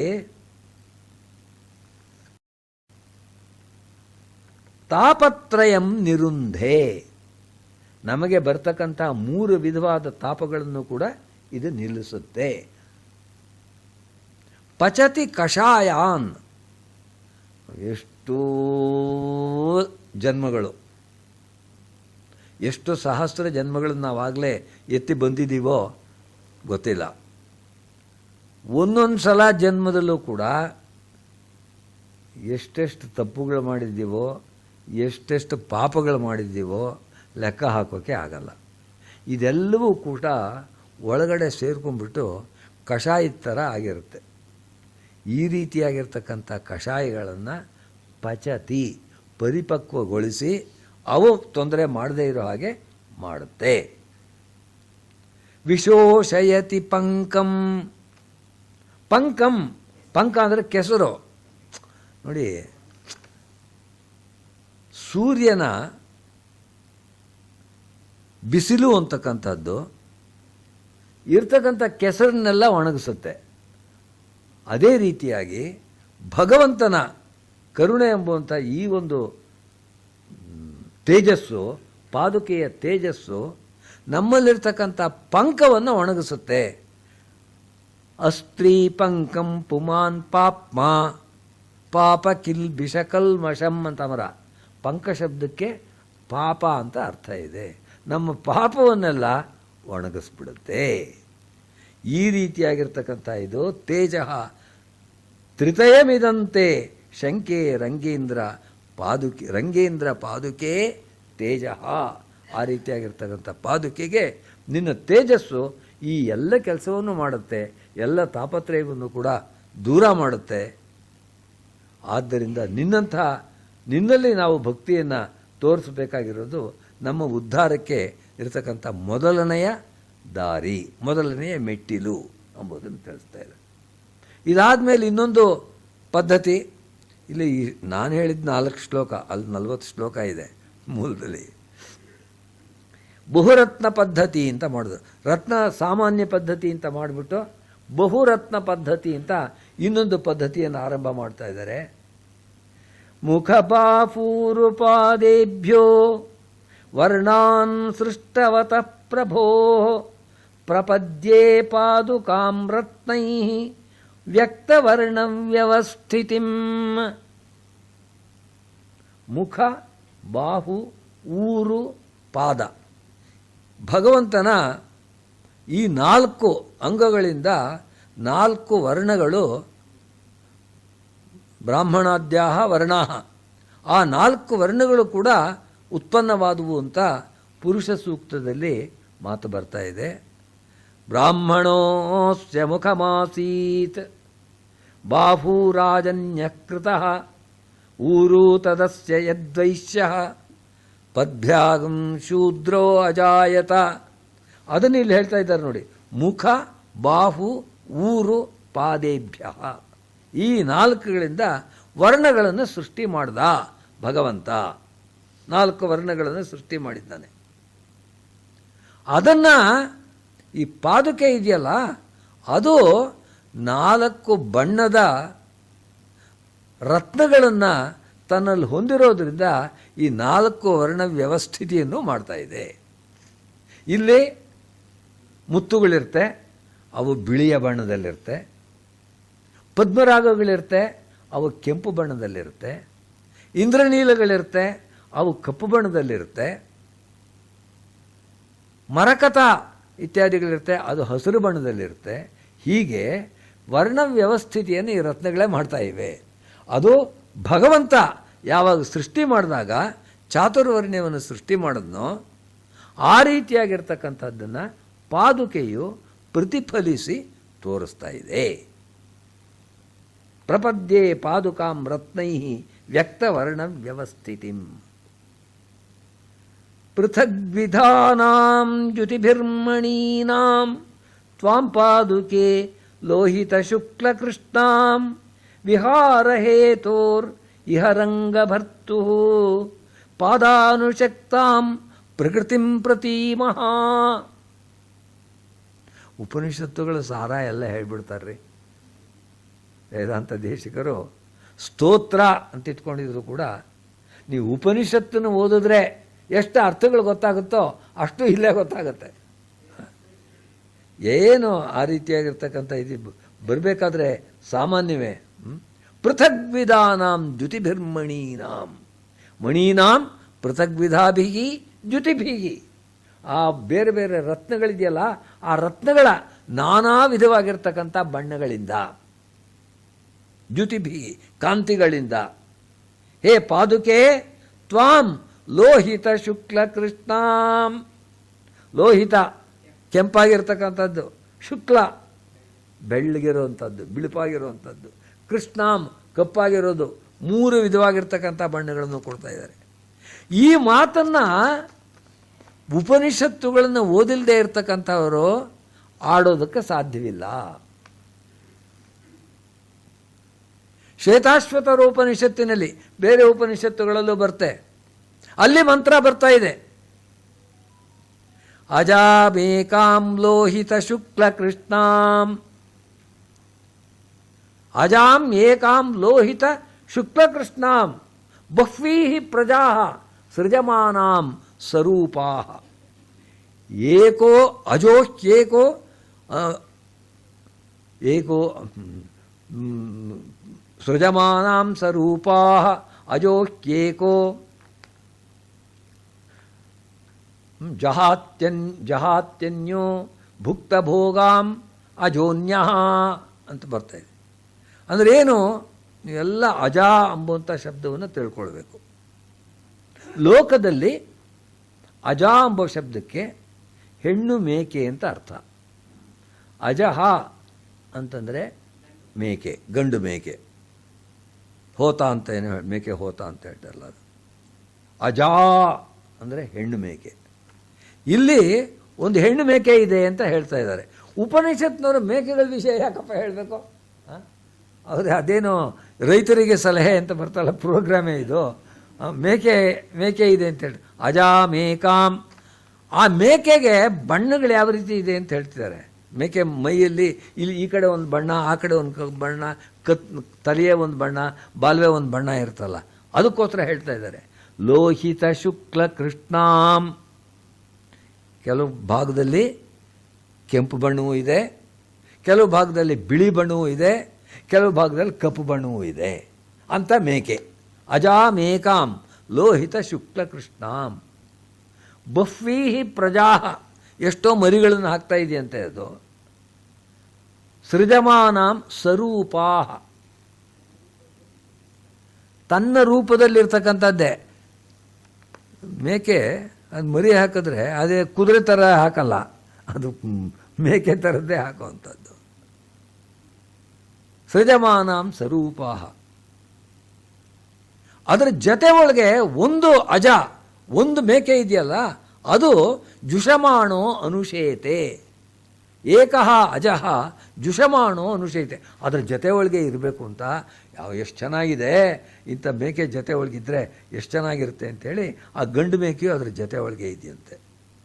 ಆದರೆ ಇನ್ನೊಂದು ಮೇಕೆ ಇದೆ, ಜಹಾತ್ಯೇನಾಂ ಭುಕ್ತ ಭೋಗಾಂ ಅಜೋನ್ಯಃ ಅನ್ಯಃ ಅಜಃ. ಇನ್ನೊಂದು ಮೇಕೆ ಇರುವಂಥದ್ದು, ಇದ್ರದ್ದೆಲ್ಲ ಏನೋ ಇದ್ರ ಸುಖ ಏನೋ ಎಂಬುದನ್ನೆಲ್ಲ ನನ್ನ ಕಂಡು ಆಯಿತು, ಬೇಕಿಲ್ಲ ಅಂಥೇಳಿ ಜಹಾತಿ ಪರಿತ್ಯಾಗ ಮಾಡುತ್ತೆ, ದೂರ ತಳ್ಳುತ್ತೆ. ಈ ಮೇಕೆ ಕಥೆನ ಉಪನಿಷತ್ ಯಾಕೆ ಹೇಳಬೇಕು? ಉಪನಿಷತ್ತುಗಳು ಮಾತನಾಡೋದು ಯಾವಾಗಲೂ ಕೂಡ ಆ ರೀತಿ ರಹಸ್ಯವಾಗಿ ಮಾತನಾಡುತ್ತೆ, ಶ್ಲೇಷದಿಂದ ಮಾತನಾಡುತ್ತೆ, ಎರಡೆರಡು ಅರ್ಥದ ಪದದಿಂದ ಮಾತಾಡುತ್ತೆ. ಅಜ ಎಂಬುವಂಥ ಶಬ್ದಕ್ಕೆ ನಜಾಯತೆ ಇತಿ ಅಜಃ, ಯಾವುದು ಯಾವತ್ತೂ ಹುಟ್ಟೋದೇ ಇಲ್ಲ, ಯಾವುದೆಂದೂ ಸಾಯೋದೇ ಇಲ್ಲ, ಅಂಥ ವಸ್ತುವಿಗೆ ಅಜ ಅಂತ ಹೆಸರು. ಅದು ಯಾವುದು? ನಮ್ಮಲ್ಲಿ, ನಿಮ್ಮಲ್ಲಿ, ಪ್ರತಿಯೊಬ್ಬರಲ್ಲೂ ಇರತಕ್ಕಂಥ ಆತ್ಮ ಇದೆಯಲ್ಲ, ಆ ಆತ್ಮ ಎಂಬುದು ಎಂದೂ ಕೂಡ ಹುಟ್ಟೋದಿಲ್ಲ, ಎಂದೂ ಸಾಯೋದಿಲ್ಲ. ಭಗವದ್ಗೀತೆಯನ್ನು ಜ್ಞಾಪಿಸ್ಕೊಳ್ಳಿ. ಅಜೋ ನಿತ್ಯ ಶಾಶ್ವತೋಯಂ ಪುರಾಣೋ ನ ಹನ್ಯತೆ ಹನ್ಯಮಾನೇ ಶರೀರೇ. ಈ ಆತ್ಮ ಅಂತಕ್ಕಂಥವನು ಅಜಃ, ಎಂದು ಹುಟ್ಟುವಂಥವನಲ್ಲ.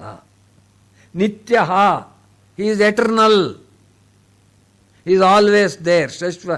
ಶಶ್ವತ್ ಭವಃ ಶಾಶ್ವತಃ. ಅಜೋ ನಿತ್ಯ ಶಾಶ್ವತೋಯಂ ಪುರಾಣ. ನಮ್ಮ ಕೃತಯುಗ ತಗೊಳ್ಳಿ, ದ್ವಾಪರ ಯುಗ ತಗೊಳ್ಳಿ, ಯಾವ ಹಿಂದಿನ ಯುಗಕ್ಕೆ ಹೋದರೂ ಕೂಡ ನೀವು ಈ ಆತ್ಮ ಎಂಬನು ಇದ್ದೇ ಇದ್ದ. ನಹನ್ಯತೆ ಹನ್ಯಮಾನೇ ಶರೀರೇ.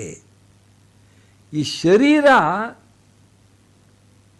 ಸಾಯಬಹುದು, ಶರೀರವನ್ನು ಯಾರೋ ಕೊಂದಾಕಬಹುದು. ಯುದ್ಧದ ಟೈಮಲ್ವೇ ಅದು, ಮಹಾಭಾರತದ ಯುದ್ಧದ ಟೈಮ್ನಲ್ಲಿ ಹೇಳ್ತಾ ಇರೋದು. ಹನ್ಯಮಾನೇ ಶರೀರೇ. ಈ ಶರೀರ ಎಂಬುದು ಹೋದರೂ ಕೂಡ ನಹನ್ಯತೆ, ಈ ಆತ್ಮನಿಗೆ ಏನೂ ಕೂಡ ಆಗೋದಿಲ್ಲ. ನಹನ್ಯತೆ ಹನ್ಯಮಾನೇ ಶರೀರೇ. ಆ ರೀತಿಯಾಗಿರ್ತಕ್ಕಂಥ ಇಲ್ಲಿ ಅಜ ಎಂಬುವಂಥ ಶಬ್ದವನ್ನು ಹೇಳಿದಾರಲ್ಲ, ಆ ಅಜ ಎಂಬ ಶಬ್ದಕ್ಕೆ ಯಾವುದು ಹುಟ್ಟುವುದೇ ಇಲ್ಲ, ಆ ರೀತಿಯಾದಂಥ ಆತ್ಮ ಅಂತ ಅರ್ಥ ತಿಳ್ಕೊಳ್ಬೇಕು. ಅಜಾ ಅಂತ ಬಿಟ್ಟು ಸ್ತ್ರೀಲಿಂಗದಲ್ಲಿ ಹೇಳಿದ್ರಲ್ಲ, ಅದು ಯಾವುದು ಅಂತಂದರೆ ಪ್ರಕೃತಿ. ಯಾಕೆಂದರೆ ಪ್ರಕೃತಿಯೂ ಕೂಡ ಯಾವತ್ತೂ ಹುಟ್ಟೋದಿಲ್ಲ, ಯಾವತ್ತೂ ಕೂಡ ದೂರವಾಗೋದಿಲ್ಲ, ಇಲ್ಲದೆ ಆಗೋದಿಲ್ಲ. ಭಗವದ್ಗೀತೆ ಎಲ್ಲ ಪ್ರಶ್ನೆಗಳಿಗೂ ಉತ್ತರ ಇದೆಯಪ್ಪ ಭಗವದ್ಗೀತೆಯಲ್ಲಿ, ಯೋಚನೆ ಮಾಡಬೇಕಾಗಿಲ್ಲ. 13ನೇ ಅಧ್ಯಾಯಕ್ಕೆ ಹೋಗಿ, ಪ್ರಕೃತಿಂ ಪುರುಷಂಚೈವ ವಿದ್ಯನಾದಿ ಉಭಾವಪಿ. ಪ್ರಕೃತಿ ಪುರುಷ ಎರಡೂ ಕೂಡ ಅನಾದಿ ಎಂಬುದನ್ನು ವಿದ್ಧಿ, ತಿಳಿದುಕೋ ಭಗವಂತ ಹೇಳ್ಬಿಟ್ಟಿದೆ. ಹೊರಗಡೆ ಪ್ರಪಂಚ ಎಲ್ಲ ನಡೀತಾ ಇದೆಯಲ್ಲ, ಕೆಲವರು ಹೆದರಿಸ್ತಾರೆ, 2067ನೇ ಇಸ್ವಿ ಬಂದರೆ ಪ್ರಳಯ ಆಗಿಬಿಡುತ್ತೆ. ಆ ರೀತಿ ಎಷ್ಟೋ ಸಲ ಪ್ರಳಯದ ಕಥೆಗಳು ಪೇಪರ್ನಲ್ಲಿ ಬಂದಿದ್ದು ಆಯಿತು, ಆ ದಿವಸಗಳು ಹಾಗೇನೆ ಸುಮ್ಮನೆ ಹೋಗಿದ್ದು ಆಯಿತು. ಏನಾಗುತ್ತೆ, ಖಂಡ ಪ್ರಳಯಗಳು ಒಂದು ಜಾಗದಲ್ಲಿ. ಇವಾಗ ನೀವು ಇರಾನ್ನೋ ಏನು ಆ ದೇಶವನ್ನು ಯುದ್ಧ ನಡೀತಿದೆಯಲ್ಲ, ಅದನ್ನು ನೆನೆಸ್ಕೊಂಡ್ರೆ ಅಲ್ಲಿ ಅಗ್ನಿ ಪ್ರಳಯ ನಡೀತಾನೇ ಇದೆ. ಆದರೆ ಅದಕ್ಕೋಸ್ಕರ ಇಡೀ ಪ್ರಕೃತಿ ಎಲ್ಲ ನಿಲ್ಲುತ್ತೆ ಅಂತ ಅರ್ಥ ಅಲ್ಲ. ಪ್ರಕೃತಿ ಎಂಬುದು ಯಾವಾಗಲೂ ಇದ್ದೇ ಇರುತ್ತೆ, ಅದು ಯಾವಾಗಲೂ ಕೂಡ ತನ್ನ ಕೆಲಸವನ್ನು ಎವಲ್ಯೂಷನ್ ಅದನ್ನು ಮಾಡ್ತಾನೆ ಇರುತ್ತೆ. ಅದೇ ರೀತಿಯಾಗಿ ಈ ಪ್ರಕೃತಿಗೆ ಸಾಕ್ಷಿಯಾಗಿ ವೀಕ್ಷಣೆಯನ್ನು ಮಾಡುವಂಥ ಜೀವ ಇದೆಯಲ್ಲ, ಅದು ಕೂಡ ನಿತ್ಯವಾದದ್ದು. ಪ್ರಕೃತಿಂ ಪುರುಷಂಚೈವ ವಿದ್ಧಿ ಅನಾದಿ ಉಭಾವಪಿ, ಎರಡೂ ಅಂಥೇಳಿ ಅಲ್ಲಿ ಭಗವಂತ ಹೇಳಿದ್ದಾನೆ. ಆದ್ದರಿಂದ ಇಲ್ಲಿನ ಉಪನಿಷತ್ತಿನ ಮಾತಿನಲ್ಲಿ ನಾವು ತಿಳ್ಕೊಳ್ಬೇಕಾಗಿರೋದೇನು ಅಂತಂದರೆ, ಅಜಾ ಅಂದರೆ ಹುಟ್ಟದೇನೇ ಇರ್ತಕ್ಕಂಥ ಪ್ರಕೃತಿ ಅಂತಿದೆಯಲ್ಲ, ಅದು ನಾವು ಇಲ್ಲಿ ತಿಳ್ಕೊಳ್ಬೇಕಾಗಿರ್ತಕ್ಕಂಥ ವಿಷಯ. ಅದನ್ನೇನು ಹೇಳ್ತಾ ಇದ್ದಾರೆ, ಲೋಹಿತ ಶುಕ್ಲ ಕೃಷ್ಣಾಂ. ಪ್ರಕೃತಿಯೊಳಗೆ ಯಾವ ವಸ್ತು ಇದ್ದರೂ ಅದರಲ್ಲಿ ಈ 3 ಬಣ್ಣಗಳು ಇರುತ್ತೆ. ಲೋಹಿತ ಅಂತ ಹೇಳಿದ್ದಾರೆ ನೋಡಿ, ಕೆಂಪು ಅಂತ, ಅದು ರಜೋಗುಣದ ಸಂಜ್ಞೆ. ಶುಕ್ಲ ಅಂತಿದೆಯಲ್ಲ, ಬೆಳ್ಳಗಿರೋದು ಅಂತ, ಅದು ಸತ್ವಗುಣದ ಸಂಜ್ಞೆ. ಕೃಷ್ಣಾಂ, ಕಪ್ಪಾಗಿರೋದು ಅಂತಿದೆಯಲ್ಲ, ಅದು ತಮೋಗುಣದ ಸಂಜ್ಞೆ. ಯಾಕೆಂದರೆ ತಮಸ್ಸು, ಕತ್ಲೆ ಯಾವ ರೀತಿ ಇರುತ್ತೆ, ಕಪ್ಪಾಗಿರೋದಲ್ವೇ, ಅದಕ್ಕೋಸ್ಕರ ತಮಸ್ಸನ್ನು ಕೃಷ್ಣ ಅಂತಂದ್ರೆ ಕಪ್ಪಾಗಿರೋದು. ಈ ಪ್ರಕೃತಿಯಲ್ಲಿ ಯಾವ ವಸ್ತುವನ್ನು ನೋಡಿ ಆ ವಸ್ತುವಿನಲ್ಲಿ ಈ 3 ಗುಣಗಳು ಕೂಡ ಇದ್ದೇ ಇರುತ್ತೆ. ಯಾವ ವಸ್ತುವನ್ನು ಬೇಕಾದ್ರೆ ನೀವು ತಗೊಳ್ಳಿ. ನಮ್ಮ ಎದುರುಗಡೆ ಒಬ್ಬರು ಕೊಡ್ತಿದ್ದಾರೆ, ಎಷ್ಟು ಒಳ್ಳೆಯ ವ್ಯಕ್ತಿಗಳಿವರು, ಇವರು ಸಾತ್ವಿಕರು ಅಂತ ಹೇಳ್ತೀವಿ, ಸತ್ವ. ಯಾವುದೋ ಒಂದು ಸಮಯ ಬರುತ್ತೆ, ಅವ್ರು ಕೋಪಿಸ್ಕೊಂಡು ಹೊಡಿತೀನಿ ನೋಡು ಅಂತ ಹೇಳಿ, ಅದು ಬರೋದಕ್ಕೇನು ಕಾರಣ, ರಜೋಗುಣ ಅಂತಕ್ಕಂಥದ್ದು ಒಳಗಡೆ ಇದೆ.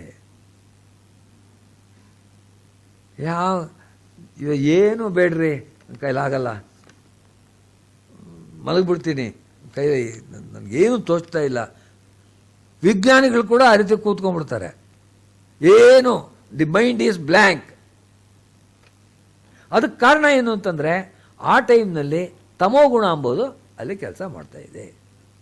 ನಮ್ಮ ಮನಸ್ಸೇ ಯಾವ್ಯಾವ ರೀತಿ ಕೆಲಸ ಮಾಡುತ್ತೆ ಅಂತ ಎಲ್ರಿಗೂ ಗೊತ್ತು. ಎಷ್ಟೋ ಸಲ ನಮಗೇ ಅರ್ಥವಾಗಲ್ಲ, ನನಗೇನು ಬುದ್ಧಿ ಇರಲಿಲ್ಲ, ಈ ರೀತಿ ಕೋಪಿಸ್ಕೊಂಡನಲ್ಲ ಅಂತ ಅಂದ್ಕೊಳ್ತೀವಿ, ಈ ರೀತಿ ಕೋಪ ಮಾಡ್ಕೊಂಡನಲ್ಲ. ಯಾಕೆಂದರೆ ಒಳಗಡೆ ರಜೋಗುಣ ಅಂಬೋದು ಆ ರೀತಿ ಕೆಲಸ ಮಾಡ್ತಾರೆ. ಒಂದು ಸಲ ಕಾಡಿನಲ್ಲಿ ರಾಮ, ಲಕ್ಷ್ಮಣ, ಸೀತೆ 3 ಜನ ಹೋಗ್ತಾ ಇದ್ದಾರೆ. ಲಕ್ಷ್ಮಣ ಯಾವ ರೀತಿ ರಾಮನ ಭಕ್ತನಾಗಿದ್ದಮೋ ತಮ್ಮೆಲ್ರಿಗೂ ಗೊತ್ತಿದೆ. ಎಂಥ ತಮ್ಮ ಅವನು. ಸ್ವತಃ ಸಿದ್ಧಂ ಯಸ್ಮಿನ್ ಇತರ ದುರವಾಪಂ ವಿಜಯತೆ ಸುಮಿತ್ರಾ ಪುತ್ರತ್ವಾದಪಿ ಜಗತಿ ರಾಮಾನುಜ ಪದಂ ಯದೀ ಯಾಕ್ಷಿ ದ್ವಂದ್ವ ಪ್ರತಿನಿಧಿ ಭವೇದ್ ಅಂಬುಜಯುಗಂ ನಿಶೀಥೆ ನಿರ್ನಿದ್ರಂ ಯದಿ ತಮಪಿ ಸಾಕ್ಷಾದ ಕೃತ ಸಹ. ಅವನಲ್ಲಿ ಸ್ವತಃ ಸಿದ್ಧವಾಗಿ ಬಿಟ್ಟಿದೆಯಂತೆ ಲಕ್ಷ್ಮಣನಲ್ಲಿ. ಇತರ ದುರವಾಪಂ ಬೇರೆ ಯಾರಿಗೂ ಸಿಗಲ್ಲ. ಏನಪ್ಪ ಅಂದರೆ ಸುಮಿತ್ರೆಯ ಮಗ ಅಂಬೋದಕ್ಕಿಂತ ಹೆಚ್ಚಾಗಿ ರಾಮನ ತಮ್ಮ ಅಂತ. ಜಗತಿ ರಾಮಾನುಜ ಪದಂ. ನಮ್ಮ ಭಗವದ್ ರಾಮಾನುಜರನ್ನ ನಾವು ಲಕ್ಷ್ಮಣ ಮುನಿ ಅಂತ ಕರಿತೀವಿ. ರಾಮಾನುಜ ಅಂತಂದರೆ ರಾಮನ ತಮ್ಮನಾಗಿರ್ತಕ್ಕಂಥ ಲಕ್ಷ್ಮಣ ಅಂತ ಹೇಳ್ಬಿಟ್ಟು ಲಕ್ಷ್ಮಣ ಮುನಿಗಳು ಅಂತ ಅವ್ರನ್ನ ಕರೀತೀವಿ. ಯದೀ ಆಕ್ಷಿ ದ್ವಂದ್ವಂ, ಆ ಲಕ್ಷ್ಮಣನ 2 ಕಣ್ಣುಗಳಿದೆಯಲ್ಲ ಅದನ್ನು ಕಮಲಗಳಿಗೆ ಹೋಲಿಸಬಹುದಾಗಿತ್ತಂತೆ. ಯದೀ ಆಕ್ಷಿ ದ್ವಂದ್ವಂ ಪ್ರತಿನಿಧಿ ಭವೇತ್ ಅಂಬುಜ ಯುಗಂ. ಅಂಬುಜ 2 ಕಮಲಗಳು ಬೇಕಾದರೆ ಲಕ್ಷ್ಮಣನ 2 ಕಣ್ಣುಗಳಿಗೆ ಪ್ರತಿನಿಧಿಯಾಗಿ ಇರಬಹುದಾಗಿತ್ತು. ಯಾವಾಗ? ಅಂಬುಜ ಯುಗಂ ನಿಶೀಥೆ ನಿರ್ನಿದ್ರಂ ಯದಿ. 14 ವರ್ಷ ಸೀತೆಯನ್ನು ರಾಮನನ್ನು ಕಾಪಾಡಬೇಕು ಅಂತ 14 ವರ್ಷ ರಾತ್ರಿ ಒಳಗೂ ಅವನು ನಿದ್ದೆ ಮಾಡಲಿಲ್ಲ. ಆ ರೀತಿ ರಾತ್ರಿ ಒಳಗೂ ಕೂಡ ಮುಚ್ಚಿಕೊಳ್ಳದೆ ಈ ಕಮಲಗಳು ಇದ್ದಿದ್ರೆ ಲಕ್ಷ್ಮಣನ ಕಣ್ಣುಗಳಿಗೆ ಹೋಲಿಸ್ಬೋದಾಗಿತ್ತು. ಆದರೆ ಇದಿಲ್ವಲ್ಲ, ಆ ರೀತಿ ಇಲ್ವಲ್ಲ. ಹೀಗೆ ಹೇಳಿಸ್ಕೊಂಡಂಥ ಲಕ್ಷ್ಮಣ ರಾಮ ಸೀತೆಯರ ಜೊತೆಯಲ್ಲಿ ಹೋಗ್ತಾ ಇದ್ದಾನೆ. ಅಲ್ಲಿ ಹೋಗ್ತಾ ಇದ್ದರೆ ಒಂದು ಜಾಗಕ್ಕೆ ಹೋದಾಗ ಇದ್ದಕ್ಕಿದ್ದಾಗ ಲಕ್ಷ್ಮಣ ರಾಂಗ್ ಆಗ್ಬಿಟ್ಟ. ಯಾವ ಥರದ್ದು ನಿನಗೆ ಬುದ್ಧಿ ಇದೆಯಾ ಅಣ್ಣ? ನಿಮ್ಮ ತಂದೆ ಯಾರಿಗೋ ಮಾತು ಕೊಟ್ಟರು ಅಂತ ಅದಕ್ಕೆ ಸಿಕ್ಕಿದ್ದಂಥ ರಾಜ್ಯ ಬಿಟ್ಬಿಟ್ಟು ಕಾಡಿನಲ್ಲಿ ಅಲಿತಾ ಇರಬೇಕಾ ನಾವು? ನಾನು ನನ್ನ ಪಾಡಿಗೆ ನಾನು ಇರ್ಬೋದಾಗಿತ್ತು. ನಿಮ್ಮ ಜೊತೆ ಒಳಗೆ ಯಾಕೆ ಬಂದೆ? ನಿಮ್ಮ ಸೇವೆ ಯಾಕೆ ಮಾಡಬೇಕಾಗಿತ್ತು? ಈ ರೀತಿ ಎಲ್ಲ ವಿರುದ್ಧವಾಗಿ ಮಾತಾಡ್ತಾ ಇದ್ದಾನೆ. ಏನ್ರಿ ಹೀಗಂತಿದ್ದಾನಲ್ಲ ಲಕ್ಷ್ಮಣ ಅಂತ ಸೀತೆ ರಾಮನ್ ಕೇಳ್ತಾಳೆ. ಅದಕ್ಕೆ ರಾಮ ಒಂದು ಸ್ವಲ್ಪ ಹೊತ್ತು ಸುಮ್ಮನೆ ಇರು, ಈ ಜಾಗ ದಾಟಿ ಹೋದರೆ ಆಮೇಲೆ ಸರ್ ಹೋಗುತ್ತೆ ಅಂತ.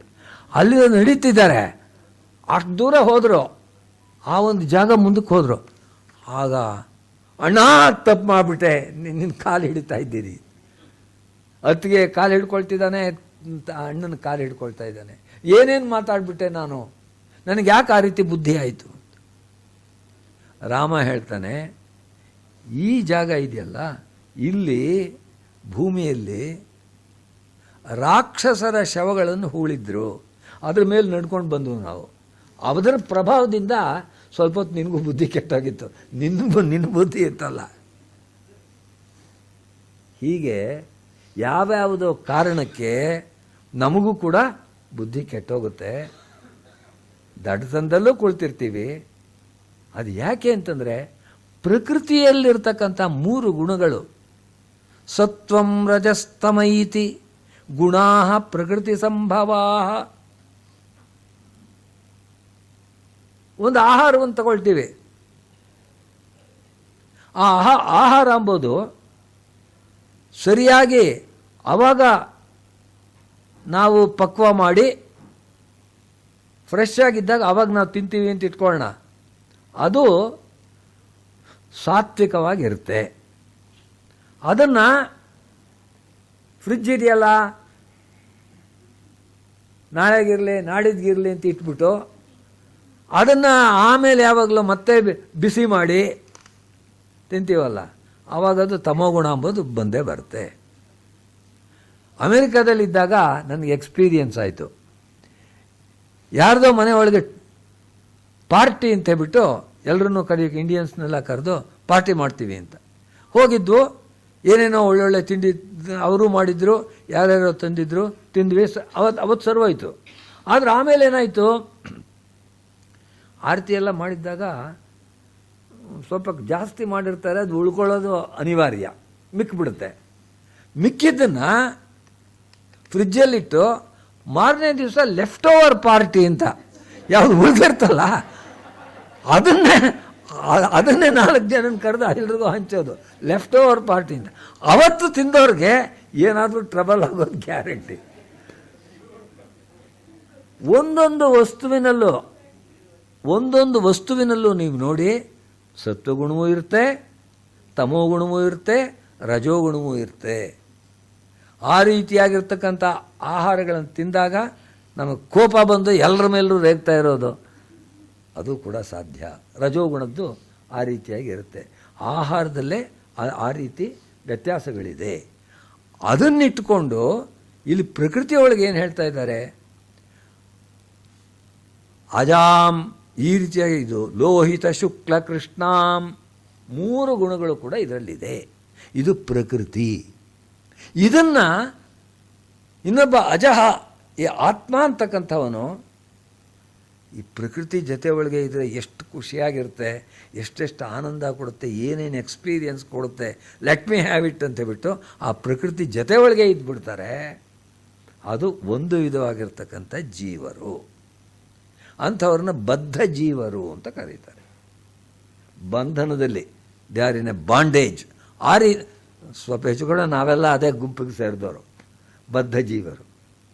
ಆದರೆ ಯಾರು ಜ್ಞಾನಿಗಳು ಅಂತ ಆಗ್ತಾರೆ, ವೇದಾಂತ ದೇಶಿಕರಂಥವರು, ಅವರು ಆ ಒಂದು ಪ್ರಕೃತಿಯ ಮೂಲ ಸ್ವರೂಪವನ್ನು ತಿಳಿದುಕೊಂಡು ಇದೆಲ್ಲ ನನ್ನ ನಿಜವಾದ ಸ್ಥಿತಿ, ನಾನು ಹೋಗಬೇಕಾಗಿರ್ತಕ್ಕಂಥ ಸ್ಥಿತಿ ಬೇರೆ ಇದೆ, ಈ ಒಂದು ಬಂಧನವೆಲ್ಲ ಬೇಡ ಅಂಥೇಳಿ ಯಾವುದನ್ನೂ ಕಟ್ಕೊಳ್ಳಿಲ್ಲ ಅವರು. ವೇದಾಂತ ದೇಶಿಕರು ದುಡ್ಡು ಸಂಪಾದಿಸಿದ್ರು ಅಂತ ಅಂದ್ಕೊಂಡಿದ್ದೀರಾ? 100 ವರ್ಷ ಬದುಕಿದ್ರು, 100 ರೂಪಾಯಿ ಕೂಡ ಅವ್ರು ಸಂಪಾದಿಸಲಿಲ್ಲ. ನಾಸ್ತಿ ಪಿತ್ರಾರ್ಜಿತಂ ವಿತ್ತಂ ನ ಮಯಾ ಕಿಂಚಿದಾರ್ಜಿತಂ ಅಸ್ತಿ ಮೇ ಹಸ್ತಿಶೈಲಾಗ್ರೇ ವಸ್ತು ಪೈತಾಮಹಂ ಧನಂ ಅಂತ ಬರೀತಾರೆ. ನಾಸ್ತಿ ಪಿತ್ರಾರ್ಜಿತಂ ವಿತ್ತಂ, ನಮ್ಮ ಅಪ್ಪ ಅಮ್ಮ ಸಂಪಾದಿಸಿದ್ದು ಆಸ್ತಿ ಬೇಕಾದಷ್ಟಿದೆ ಅಂತೇಳಿ ಯಾವುದೂ ನನಗಿಲ್ಲ. ನ ಮಯ ಕಿಂಚಿದಾರ್ಜಿತಂ, ನಾನು ಏನನ್ನು ಕೂಡ ಸಂಪಾದಿಸಲಿಲ್ಲ. ಹಾಗಿದ್ರೆ ನಿನ್ನ ಹಣ ಎಲ್ಲಿದೆ? ಅಸ್ತಿಮೇ ಹಸ್ತಿಶೈಲಾಗ್ರೆ. ಹಸ್ತಿಶೈಲ ಕಾಂಚಿ ಒಳಗಿರ್ತಕ್ಕಂಥ ಆ ಚಿಕ್ಕ ಬೆಟ್ಟ, ಅದರ ಮೇಲೆ ವರದರಾಜ ಇರ್ತಕ್ಕಂಥದ್ದು, ಅದಕ್ಕೆ ಹಸ್ತಿಶೈಲ ಅಂತ ಹೆಸರು. ಕರಿಗಿರಿ ಅಂತಲೂ ಕೂಡ ಕರೀತಾರೆ. ಆ ಒಂದು ಬೆಟ್ಟದ ಮೇಲೆ ನನ್ನೆಲ್ಲ ದುಡ್ಡು ಇದೆಯಪ್ಪ, ವರದರಾಜ ಸ್ವಾಮಿ ರೂಪದಲ್ಲಿ ಇದೆಯಪ್ಪ. ಅಸ್ತಿಮೇ ಹಸ್ತಿಶೈಲಾಗ್ರೆ ವಸ್ತು ಪೈತಾಮಹಂ ಧನಂ. ಶರೀರ ಪತನಾವಧಿ ಪ್ರಭು ನಿಷೇವಣಾಪಾದನಾತ್ ಅಬಿಂಧನ ದುರಿಂಧನ ಪ್ರಶಮದಂ ಧನಂ ದಂಧನಂ ಧನಂಜಯ ವಿವರ್ಧನಂ ಧನಂ ಉದೂಢ ಗೋವರ್ಧನಂ ಸುಸಾಧನಂ ಅಬಾಧನಂ ಸುಮನಸಾಂ ಸಮಾರಾಧನಂ. ಅವರ ಧನ ಏನು ಎಂಬುದನ್ನು ಆ ರೀತಿಯಾಗಿ ವರ್ಣನೆ ಮಾಡ್ತಾ ಇದ್ದಾರೆ.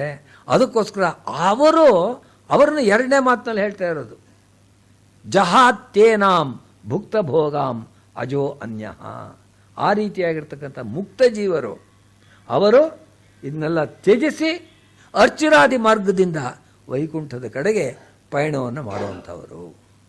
ಅದನ್ನು ಅಷ್ಟ ಅರ್ಥವನ್ನು ನೋಡಿ ಈ ಒಂದು ಶ್ಲೋಕದಲ್ಲಿ ಸೇರಿಸ್ಬಿಟ್ರು. ಪೃಥಗ್ವಿಧಾನಾಂ ದ್ಯುತಿಭಿರ್ಮಣೀನಾಂ ತ್ವಾಂ ಪಾದುಕೆ ಲೋಹಿತ ಶುಕ್ಲ ಕೃಷ್ಣಾಂ. ಒಂದು ಪದ ಹಾಕಿದ್ರಲ್ಲ ಅಷ್ಟೊಂದು ಅರ್ಥ ಬಂದೋಯ್ತದೆ. ವಿಹಾರ ಹೇತೋರಿಹ ರಂಗಭರ್ತು ಪಾದಾನುಶಕ್ತಾಂ. ಆ ರೀತಿ ಭಗವಂತನ ಪಾದದಲ್ಲಿ ಸೇರ್ಕೊಂಡಿದ್ದೀಯಲ್ಲಮ್ಮ ಪಾದುಕೆ, ನಿನ್ನನ್ನೇ ಪ್ರಕೃತಿಂ ಪ್ರತೀಮಃ, ನಿನ್ನನ್ನೇ ಆ ಪ್ರಕೃತಿ ಅಂತ ನಾವು ತಿಳ್ಕೊಳ್ತಾ ಇದ್ದೀವಿ. ಎಲ್ಲ ಬಣ್ಣಗಳು ಕೂಡ ನಿನ್ನಲ್ಲಿದೆ, ಎಲ್ಲ ಗುಣಗಳು ನಿನ್ನಲ್ಲಿದೆ. ನಿನ್ನಿಂದಲೇ ನಮಗೆ ಮುಕ್ತಿ ಎಂಬುದು ಬರೋದು. ನಮಗೆ ಬಂಧನ ಮಾಡಿರೋದು ಪ್ರಕೃತಿ, ನಮ್ಮನ್ನು ಬಿಡಿಸೋದು ಕೂಡ ಆ ಪ್ರಕೃತಿಯೇ. ಇದನ್ನು ತಿಳ್ಕೊಂಬಿಡಿ. ಯಾವುದು ಬಂಧನವನ್ನು ಮಾಡುತ್ತೆ ಪ್ರಕೃತಿ ಎಂಬುದು ನಾನಾ ವಿಧವಾಗಿರ್ತಕ್ಕಂಥ ಬಣ್ಣಗಳಿಂದ ಎಲ್ಲ ತೋರಿಸುತ್ತೆ, ಆಕರ್ಷಣೆ ಮಾಡುತ್ತೆ. ಅದೇ ಪ್ರಕೃತಿಯೇ ವಿವೇಕವನ್ನು ಕೊಟ್ಟು ಪ್ರಕೃತಿ ಬೇರೆ ಪುರುಷ ಬೇರೆ, ನೀನು ಆ ಪುರುಷ ತತ್ವ ಆದ್ದರಿಂದ ನೀನು ಸೇರಬೇಕಾಗಿರ್ತಕ್ಕಂಥ ಜಾಗ ಬೇರೆ, ಈ ಒಂದು ಬಲೆಯಲ್ಲಿ ನೀನು ಇರಬೇಕಾಗಿಲ್ಲ ಎಂಬುವಂಥ ಬುದ್ಧಿಯನ್ನು ಕೊಟ್ಟು ನಮ್ಮನ್ನು ಬಿಡಿಸೋದು ಕೂಡ ಆ ಪ್ರಕೃತಿಯೇ. ಆದ್ದರಿಂದ ಹೇಳಿದ್ರು ಪ್ರಕೃತಿಂ ಪ್ರತೀಮಃ. ಸೂರ್ಯಾತ್ಮಜಾ ಕರಿಶಿಲಾಮಣಿ ಪಂಕ್ತಿ ಲಕ್ಷ್ಯಾತ್ ತ್ವಾಂ ನಿತ್ಯಮಾಶ್ರಿತವತಿ ಮಣಿಪಾದ ರಕ್ಷೇ ಆದೌ ಜನಾರ್ದನ ಪದೇ ಕ್ಷಣ ಮಾತ್ರ ಲಗ್ನಾಂ ಆಸನ್ನ ಮೌಕ್ತಿಕ ರುಚ ಹಸತೀವ ಗಂಗಾಂ. ಕವಿತ್ವದ ಶಕ್ತಿ, ಆ ಪ್ರತಿಭೆ ಎಂಬುದು ಚೆನ್ನಾಗಿದ್ದಾಗ ಈ ರೀತಿಯಾಗಿರೋ ಮಾತುಗಳು ಬರೋದು, ಬೇರೆಯವ್ರಿಗೆ ಬರಲ್ಲ. ಸೂರ್ಯಾತ್ಮಜ, ಸೂರ್ಯಾತ್ಮಜ ಅಂತಂದರೆ ಯಮುನಾ ನದಿ. ಅವಳಿಗೆ ಕಾಲಿಂದಿ ಅಂತ ಒಂದು ಹೆಸರಿದೆ. ಸೂರ್ಯತನಯ, ಸೂರ್ಯಾತ್ಮಜ, ಸೂರ್ಯನ ಮಗಳು ಎಂಬ ಹೆಸರಿದೆ. ಯಮನ ತಂಗಿ ಅಂತ ಹೆಸರಿದೆ. ಅವರಿಬ್ಬರು ಕೂಡ ಟ್ವಿನ್ಸು. ಯಮ ಇದಾನಲ್ಲ, ಯಮ ಮತ್ತು ಯಮುನಾ ಅವರಿಬ್ಬರು ಕೂಡ ಟ್ವಿನ್ಸ್. ಅವರು ಶಮನ ಸ್ವಸ ಅಂತ. ಶಮನ ಅಂತಂದರೆ ಯಮ, ಅವನ ಸ್ವಸ ತಂಗಿ. ಅವಳು ಸೂರ್ಯನ ಮಗಳು, ಸೂರ್ಯಾತ್ಮಜ. ಹರಿಶಿಲಾಮಣಿ ಪಂಕ್ತಿ ಲಕ್ಷ್ಯಾತ್ವಾಂ ನಿತ್ಯಮಾಶ್ರಿತವತಿ. ಹರಿಶಿಲಾಮಣಿ ಅಂತಿದೆ. ಏನರ್ಥ ಮಾಡ್ತೀರಿ? ಇಂದ್ರನೀಲಮಣಿಗೆ ಅದು ಹೆಸರು. ಹರಿ ಎಂಬುವಂಥ ಶಬ್ದಕ್ಕೆ ಇಂದ್ರ ಅಂತ ಅರ್ಥ ಇದೆ. ಅದಕ್ಕೋಸ್ಕರ ಹರಿಶಿಲಾ ಮಣಿ, ಆ ಒಂದು ಆ ರೀತಿಯಾಗಿರ್ತಕ್ಕಂಥ ಕಲ್ಲು. ಎಲ್ಲ ರತ್ನಗಳು ಕೂಡ ಕಲ್ಲು ಅಂತಲೇ, ಪ್ರೆಷಸ್ ಸ್ಟೋನ್ಸ್ ಅಂತಲೇ ಕರೆಯೋದು ಹರಿಶಿಲಾಮಣಿ. ಹರಿಶಿಲಾಮಣಿ ಪಂಕ್ತಿ ಲಕ್ಷ್ಯಾತ್ ತ್ವಾಂ ನಿತ್ಯಮಾಶ್ರಿತವತಿ. ನಿನ್ನನ್ನು ಪಾದುಕೆಯನ್ನು ಆಶ್ರಯಿಸಿಕೊಂಡಿದ್ದಾಳೆ ಆ ಯಮುನಾ ನದಿ. ಮಣಿಪಾದ ರಕ್ಷೆ ಆದೌ ಜನಾರ್ದನ ಪದೇ ಕ್ಷಣ ಮಾತ್ರ ಲಗ್ನಾಂ ಆಸನ್ನ ಮೌಕ್ತಿಕ ರುಚ ಹಸತೀವ ಗಂಗಾಂ. ಗಂಗಾ ನದಿ ವಿಷ್ಣು ಪಾದೋದ್ಭವ, ವಿಷ್ಣುವಿನ ಪಾದಗಳಿಂದ ಹುಟ್ಟಿದವಳು. ಅವಳು ವಿಷ್ಣುವಿನ ಇದ್ದಿದ್ದು ಒಂದು ಕ್ಷಣ ಮಾತ್ರ. ಅಲ್ಲಿ ಹುಟ್ಟಿದ್ಲು, ಮುಂದೆ ಬೇರೆ ಕಡೆ ಹರಿದುಕೊಂಡು ಹೊಟ್ಟೋಗ್ಬಿಟ್ಲು ಗಂಗೆ. ಆದರೆ ಈ ಯಮುನೆ ಹೇಳ್ತಾ ಇದ್ದಾಳೆ, ನಿನಗಿಂತ ನಾನು ಹೆಚ್ಚು. ಏಕೆ ಅಂತಂದರೆ ಭಗವಂತನ ಪಾದುಕೆಗಳಲ್ಲಿ ನಾನು ಸೇರಿಕೊಂಡಿದ್ದೀನಲ್ಲ, ಅದರಿಂದ ಯಾವಾಗಲೂ ಕೂಡ ಭಗವಂತನ ಪಾದಗಳ ಜೊತೆ ಒಳಗೆ ಇರ್ತೀನಿ. ನೀನಿದ್ದಿದ್ದು a few minutes, a few seconds, ನಾನು ನೋಡು ಶಾಶ್ವತವಾಗಿ ಭಗವಂತನ ಪಾದದಲ್ಲೇ ಇದ್ದೀನಿ ಅಂತೇಳಿ ನಗ್ತಾ ಇದ್ದಾಳಂತೆ. ಹಸತೀವಾ, ಅವಳು ನಗ್ತಾ ಇದ್ದಾಳೆ ಅಂತ ನಿಮ್ಗೆ ಹೇಗೆ ಗೊತ್ತಾಯಿತು? ಮೌಕ್ತಿಕ ರುಚ, ಅಲ್ಲಿ ಆ ಪಾದುಕೆಗಳಲ್ಲಿ ಮುತ್ತುಗಳಿದೆಯಲ್ಲ, ಆ ಮುತ್ತುಗಳ ಕಾಂತಿ ಎಂಬುದು ಬೆಳ್ಳಗೆ ಬರುತ್ತೆ.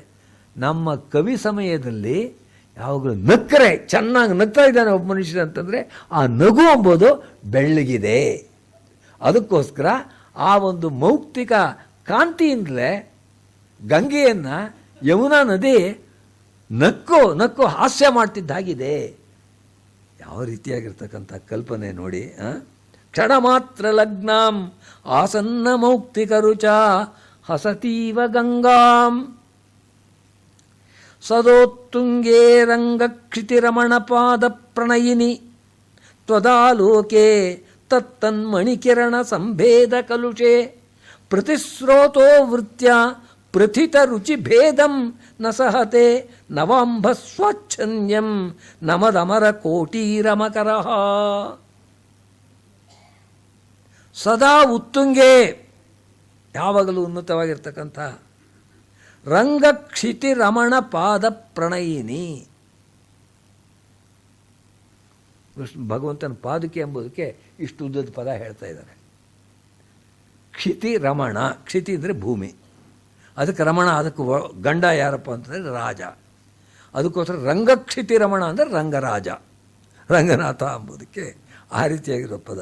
ರಂಗಕ್ಷಿತಿ ರಮಣ ಪಾದ, ಆ ಪಾದಗಳಿಗೆ ಪ್ರಣಯಿನಿ, ಹೆಂಡತಿ ಹಾಗೆ ಆ ರೀತಿ ಪ್ರಣಯ ಇರ್ತಕ್ಕಂಥ ಹೆಂಗಸನಾಗೆ ಆ ಕಾಲಿಗೆ ನೀನು ಸೇರಿಕೊಂಡಿರ್ತಕ್ಕಂಥವಳೆ. ಇದೆಲ್ಲ ಏನು ಅಂತಂದರೆ ಮೊನ್ನೆ ಹೇಳಿದ್ದೆ ನಿಮಗೆ, ಕವಿಗಳಲ್ಲಿ ಪ್ರೌಢಿ ಅಂತ ಇರುತ್ತೆ. ಪದಾರ್ಥೇ ವಾಕ್ಯ ರಚನ, ಒಂದು ಪದದಲ್ಲಿ ಹೇಳಬಹುದಾಗಿರೋದನ್ನ ದೀರ್ಘವಾಗಿರ್ತಕ್ಕಂಥ ವಾಕ್ಯದಲ್ಲಿ ಹೇಳೋದು. ವಾಕ್ಯಾರ್ಥೇಚ ಪದಾಭಿಧ, ಎಷ್ಟೋ ದೊಡ್ಡ, ಎಷ್ಟೋ ಒಂದು ವಾಕ್ಯದಲ್ಲಿ ಹೇಳಬೇಕಾಗಿರೋದನ್ನ ಒಂದು ಪದದಲ್ಲಿ ಹೇಳಿಬಿಡೋದು. ಒಬ್ಬರು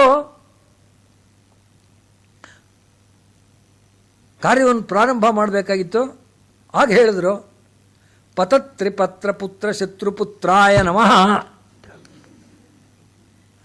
ಎಲ್ಲರೂ ಕಣ್ಬಿಟ್ಟು ನೋಡ್ತೀವಿ, ಏನು ಹೇಳ್ತಾ ಇದ್ದಾನೆ, ಯಾರಿಗೆ ನಮಸ್ಕಾರ ಹೇಳ್ತಾ ಇದ್ದಾನೆ. ಪತತ್ರಿ ಅಂದರೆ ಪಕ್ಷಿ ಅಂತ, ಪತ್ರ ಎಂಬ ಶಬ್ದಕ್ಕೆ ವಾಹನ ಅಂತ. ಪತತ್ರಿ ಪತ್ರ ಅಂತಂದರೆ ಪಕ್ಷಿ ವಾಹನ ಅಂದರೆ ವಿಷ್ಣು ಅಂತ. ಪತತ್ರಿ ಪತ್ರ ಪುತ್ರ, ಅವನ ಮಗ, ವಿಷ್ಣುವಿನ ಮಗ ಅಂತಂದರೆ ಮನ್ಮಥ. ಪತತ್ರಿ ಪತ್ರ ಪುತ್ರ ಶತ್ರು, ಅವನಿಗೆ ಶತ್ರುವಾಗಿದ್ದವನು, ಅವನು ಸುಟ್ಟವನು ಶಿವ. ಅವನ ಪುತ್ರ, ಅವನ ಮಗ ಅಂದರೆ ಗಣೇಶಾಯ ನಮಃ ಎಂಬುದಕ್ಕೆ ಪತತ್ರಿ ಪತ್ರ ಪುತ್ರ ಶತ್ರು ಪುತ್ರಾಯ ನಮಃ. ಇದು ಪದಾರ್ಥೇ ವಾಕ್ಯರಚನ, ವಾಕ್ಯಾರ್ಥೇಚ ಪದಾವಿಧ. ಒಂದು ಪದ ಹೇಳಬೇಕಾಗಿರೋದಕ್ಕೆ ದೊಡ್ಡದಾಗಿರ್ತಕ್ಕಂಥ ಒಂದು ವಾಕ್ಯವನ್ನು ಹೇಳೋದು. ಅದೇ ರೀತಿ ಯಾರಿಗೆ ಬುದ್ಧಿ ಇರುತ್ತೆ, ಯಾರಿಗೆ ಕೋಶ ಬಲ ಇರುತ್ತೆ, ಅಂಥವ್ರು ಯಾವ ರೀತಿ ಬೇಕಾದರೂ ಹೇಳ್ಬೋದು. ಅಹಂ ಕೂಕುದಂ ವಾಂಛಾಮಿ ಅಂತ ಹೇಳ್ದ. ನನಗೆ ಒಬ್ಬ ಕೂಕುದರು ಸಿಗಬೇಕು ಅಂತ. ಕೂಕುದ ಅಂದ್ರೇನು? ಅಮರಕೋಶ ಓದಿದ್ದವ್ರಿಗೆ ಗೊತ್ತಾಗತ್ತೆ, ಬೇರೆಯವ್ರಿಗೆ ಗೊತ್ತಾಗಲ್ಲ.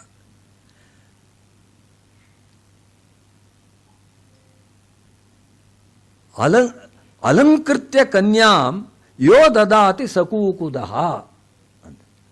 ಚೆನ್ನಾಗಿ ಒಡವೆಗಳನ್ನ ಹಾಕ್ಬಿಟ್ಟು ತನ್ನ ಮಗಳನ್ನ ಮದುವೆ ಮಾಡಿಕೊಡೋಕ್ಕೆ ಯಾವ ಕೊಡ್ತಾನೋ ಅಂಥ ಮಾವನಿಗೆ ಕೂಕುದ ಅಂತ ಹೆಸರು. ಅಷ್ಟುದ್ದ ಆ ರೀತಿಯಾಗಿರ್ತಕ್ಕಂಥ ಮಾವ ಬೇಕು ಎಂಬುದಕ್ಕೆ ಕೂಕುದಂ ವಾಂಛಾಮಿ ಅಂತೇಳಿ ಒಂದು ಮಾತಿನಲ್ಲೇ ಹೇಳ್ಬಿಡ್ಬೋದು. ವಾಕ್ಯಾರ್ಥೇಚ ಪದಾಭಿಧ. ಹಾಗೆ ಇಲ್ಲಿ ಒಂದು ಮಾತಿನಲ್ಲಿ ಹೇಳ್ಬೋದಾಗಿರೋದನ್ನ ಉದ್ದವಾಗಿ ರಂಗಕ್ಷಿತಿ ರಮಣ ಪಾದ ಪ್ರಣಯಿನಿ, ಭಗವಂತನ ಪಾದುಕೆ ಎಂಬುದಕ್ಕೆ ಆ ರೀತಿ ಹೇಳ್ತಾ ಇದ್ದಾರೆ. ತ್ವದಾಲೋಕೆ ತತ್ತನ್ಮಣಿ ಕಿರಣ ಸಂಭೇದ ಕಲುಷೆ. ಸಂಭೇದ ಅಂತ ಶಬ್ದ ಇದೆ. ಸಂಸ್ಕೃತದವರು ಯೋಚನೆ ಮಾಡಬೇಕು. ಸಂಭೇದ ಅಂತಂದರೆ ಭೇದವಲ್ಲ, ಸಂಗಮ ಅಂತ ಅರ್ಥ. Confluence of two rivers is called ಸಂಭೇದ. ಗಂಗಾ ಯಮುನಾ ಸಂಭೇದ, ಗಂಗಾ ಯಮುನಾ ಸಂಗಮ ಅಂತ ಅರ್ಥ.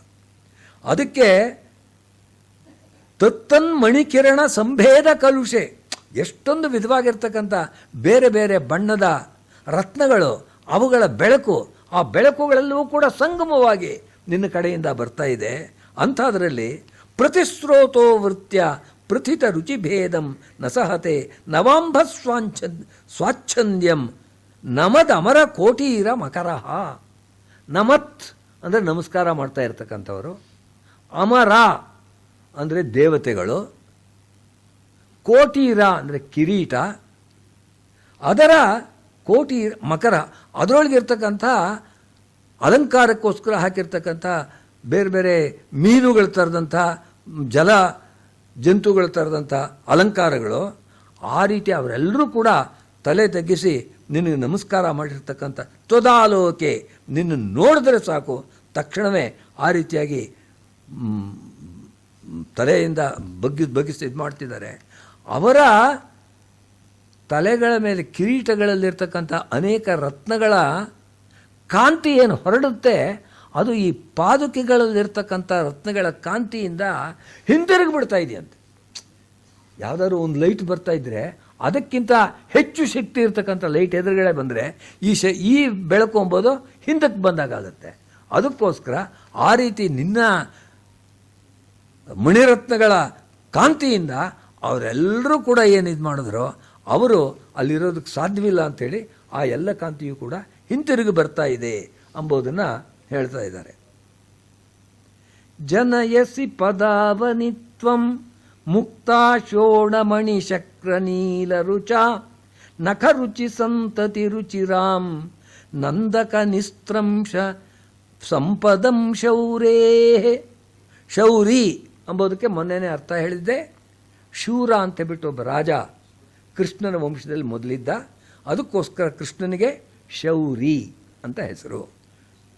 ಅದಕ್ಕೆ ಆ ರೀತಿ ಶೌರೇ ಈ ಕೃಷ್ಣನಿಗೆ, ಈ ರಂಗನಾಥನಿಗೆ ನಂದಕ ನಿಸ್ತ್ರಿಂಶ ಸಂಪದಂ, ನಂದಕ ಅಂತಕ್ಕಂಥದ್ದು ಅವನ ಖಡ್ಗದ ಹೆಸರು. ಆ ರೀತಿಯಾಗಿರ್ತಕ್ಕಂಥ ನಂದಕ ನಿಸ್ತ್ರಿಂಶ ಅಂತಂದರೆ ಸಂಸ್ಕೃತದಲ್ಲಿ ಖಡ್ಗ ಅಂತ ಅರ್ಥ. ನಂದಕ ನಿಸ್ತ್ರಿಂಶ ಸಂಪದಂ ನಖ ರುಚಿ ಸಂತತಿ ರುಚಿರಾಮ್. ಕೈಯಲ್ಲಿ ಹಿಡ್ಕೊಂಡ್ರೆ ಆ ಖಡ್ಗವನ್ನು, ಆ ಭಗವಂತನ ನಖಗಳಿದೆಯಲ್ಲ, ಆ ನಖಗಳ ಕಾಂತಿ ಅದರಿಂದಲೇ ಅಷ್ಟು ಸುಂದರವಾಗಿ ಕಾಣ್ತಾ ಇದೆ. ಯಾವುದಾದ್ರೂ ಒಂದು ಆಯುಧವನ್ನು ಹಿಡಿದ್ರೆ ಅಂಥ ವ್ಯಕ್ತಿ ಹಿಡಿದಾಗ ಅದಕ್ಕೆ ಬರ್ತಕ್ಕಂಥ ಶೋಭೆಯೇ ಬೇರೆ. ಅದಕ್ಕೋಸ್ಕರ ನಂದಕ ನಿಸ್ತ್ರಿಂಶ ಸಂಪದಂ ನಖ ರುಚಿ ಸಂತತಿ ರುಚಿರಾಮ್ ಜನಯಸಿ. ನೀನು ಆ ರೀತಿಯಾಗಿ ಸೃಷ್ಟಿ ಮಾಡ್ತಿದ್ದೀಯಾ. ನಿನ್ನ ಕಾಲ್ನಲ್ಲಿ, ಭಗವಂತನ ಕಾಲ್ನಲ್ಲಿ ಪಾದುಕೆ ಇದೆ, ಆ ಪಾದುಕೆಯಲ್ಲಿ ಆ ರತ್ನಗಳಿದೆ.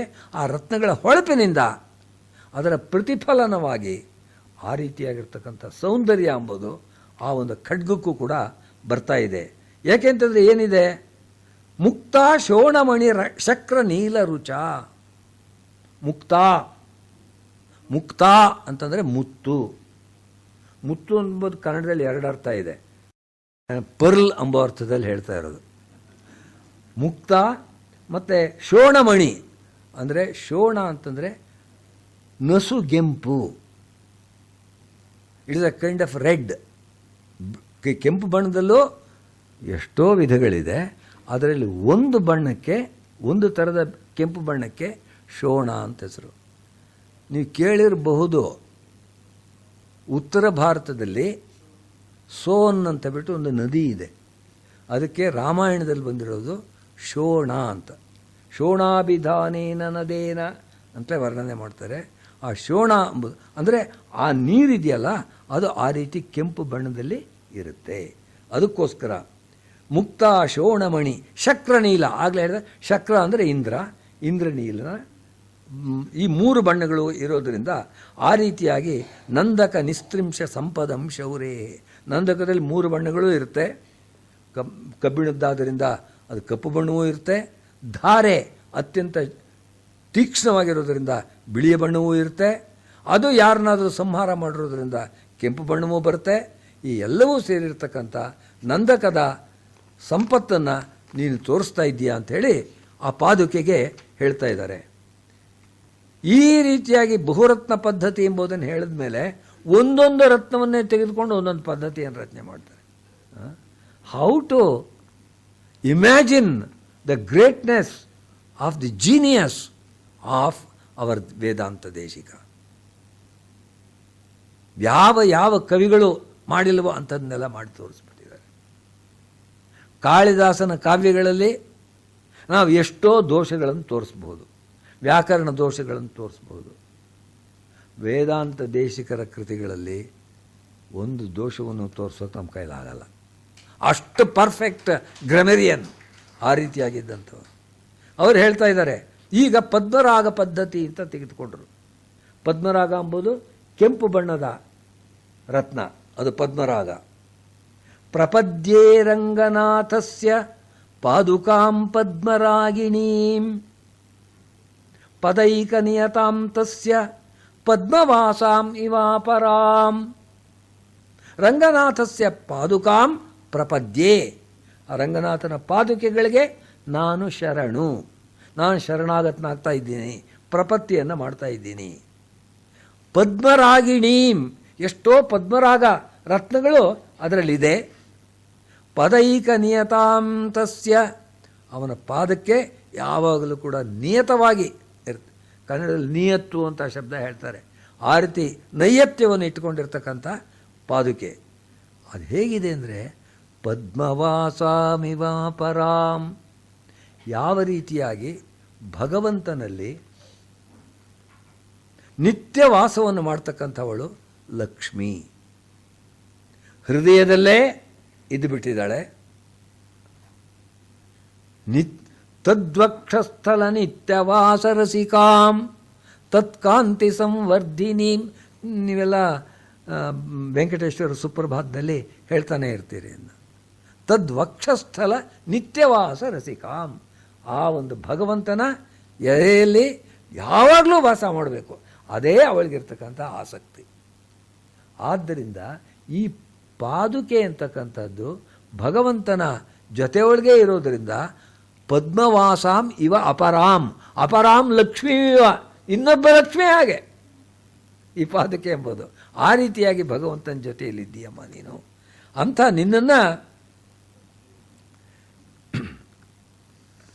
ನಿನ್ನನ್ನು ಪ್ರಪದ್ಯೆ, ನಾನು ಪ್ರಪತ್ತಿಯಿಂದ ಆಶ್ರಯಿಸ್ತಾ ಇದ್ದೀನಿ.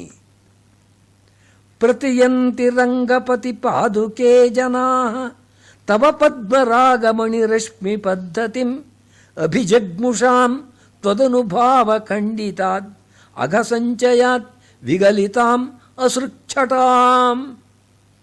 ಯಾವಾಗ ಈ ಪದ್ಮರಾಗಮಣಿಗಳು ಕೆಂಪು ಕಾಂತಿಯನ್ನು ಹೊರಡಿಸ್ತಾ ಇವೆ, ಅದು ಯಾವ ರೀತಿ ಕಾಣ್ತಿದೆ ಅಂತಂದರೆ ರಕ್ತದ ಕೋಡಿಯಂತೆ ಕಾಣಿಸ್ತಾ ಇದೆ. ಇಲ್ಲಿ ಯಾವ ರಕ್ತದ ಕೋಡಿ ಬಂತು ಭಗವಂತನ ಪಾದುಕೆಗಳಲ್ಲಿ ಅಂತಂದರೆ, ನಾವೆಲ್ಲ ಹೋಗಿ ಆ ಪಾದುಕೆಗಳ ಮುಂದೆ ಅಡ್ಡ ಬೀಳ್ತೀವಲ್ಲ, ನಮಸ್ಕಾರ ಮಾಡ್ತೀವಲ್ಲ. ನಮ್ಮ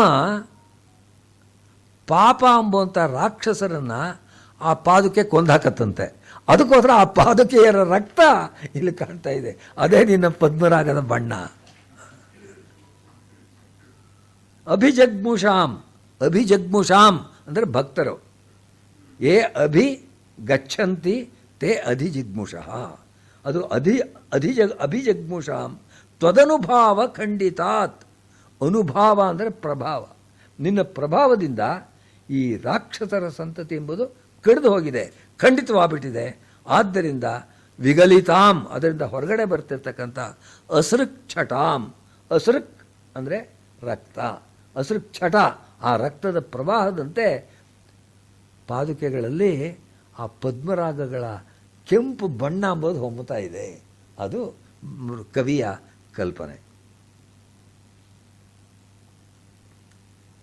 ಆಮುಂಚತಾಂ ಅರುಣಯಾವಕ ಪಂಕಲಕ್ಷ್ಮೀಂ ಶೋಣಾತ್ಮನಾಂ ತವ ಪದಾವನಿ ಕಾಂತಿಯೋಗಾತ್ ಪದ್ಮಾ ಸಹಾಯ ಪದಪದ್ಮನಖಾ ಶ್ರಯಂತೆ ಸಂಧ್ಯಾನುರಂಜಿತ ಸುಧಾಕರ ಬಿಂಬಶೋಭಾಂ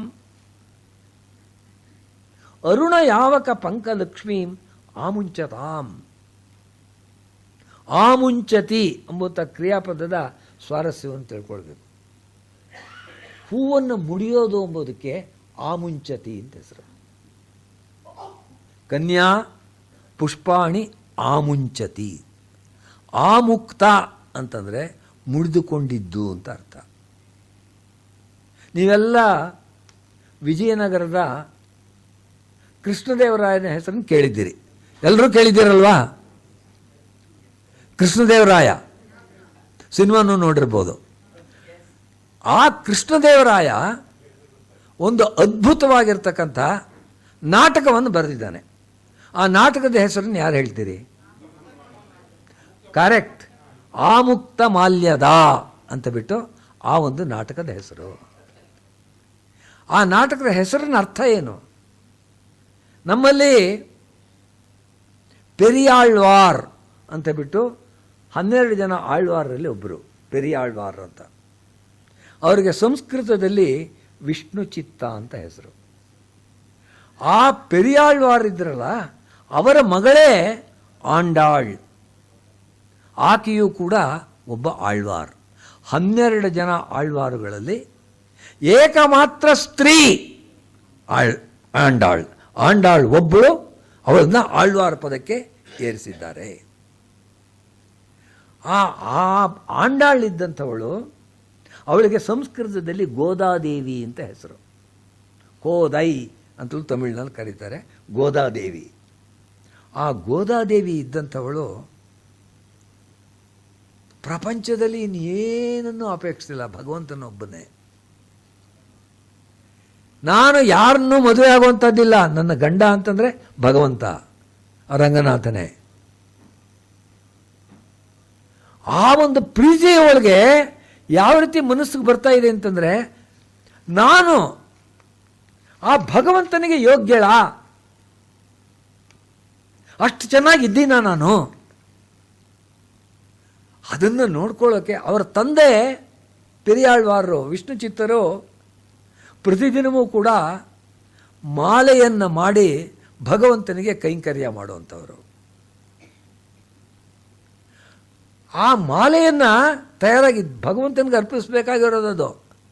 ಆದರೆ ಇವಳಿಗೇನು ಅಂದರೆ, ನಾನು ಆ ಭಗವಂತನಿಗೆ ಅರ್ಹಳಾಗಿದ್ದೀನ, ಅಷ್ಟು ಯೋಗ್ಯಳಾಗಿದ್ದೀನ, ಅದನ್ನು ನೋಡ್ಕೊಳ್ಬೇಕು ಅಂಥೇಳಿ ಆ ಮಾಲೆಯನ್ನು ತಾನು ಹಾಕ್ಕೊಂಡು ಅದನ್ನು ಭಗವಂತನಿಗೆ ಅರ್ಪಿಸೋದಕ್ಕೆ ಇಷ್ಟಪಡ್ತಾಳೆ.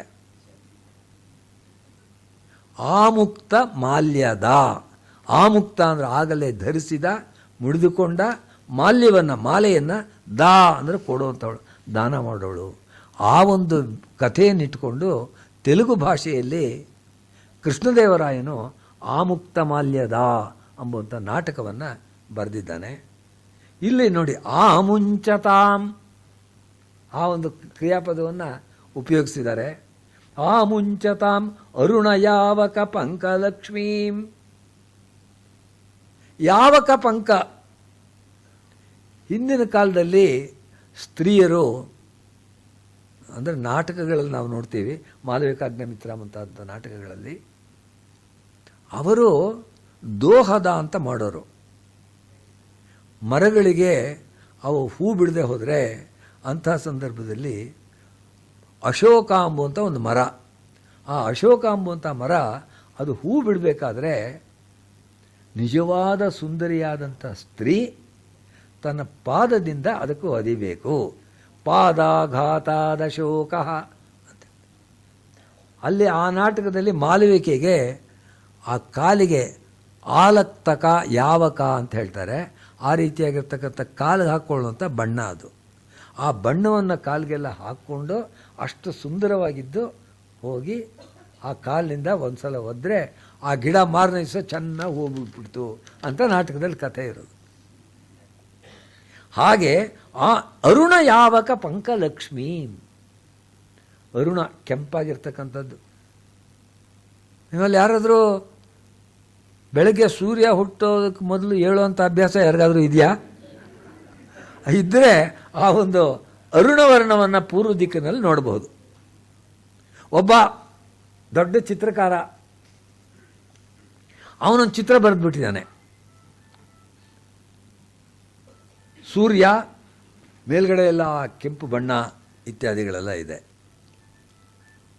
ಅದನ್ನು ಎಲ್ಲರೂ ಪ್ರಶ್ನೆ ಮಾಡ್ತಾ ಇದ್ದಾರೆ, ಇದು ಸೂರ್ಯಾಸ್ತದ ಚಿತ್ರವೋ ಇಲ್ಲ ಸೂರ್ಯೋದಯದ ಚಿತ್ರವೋ ಅಂತ.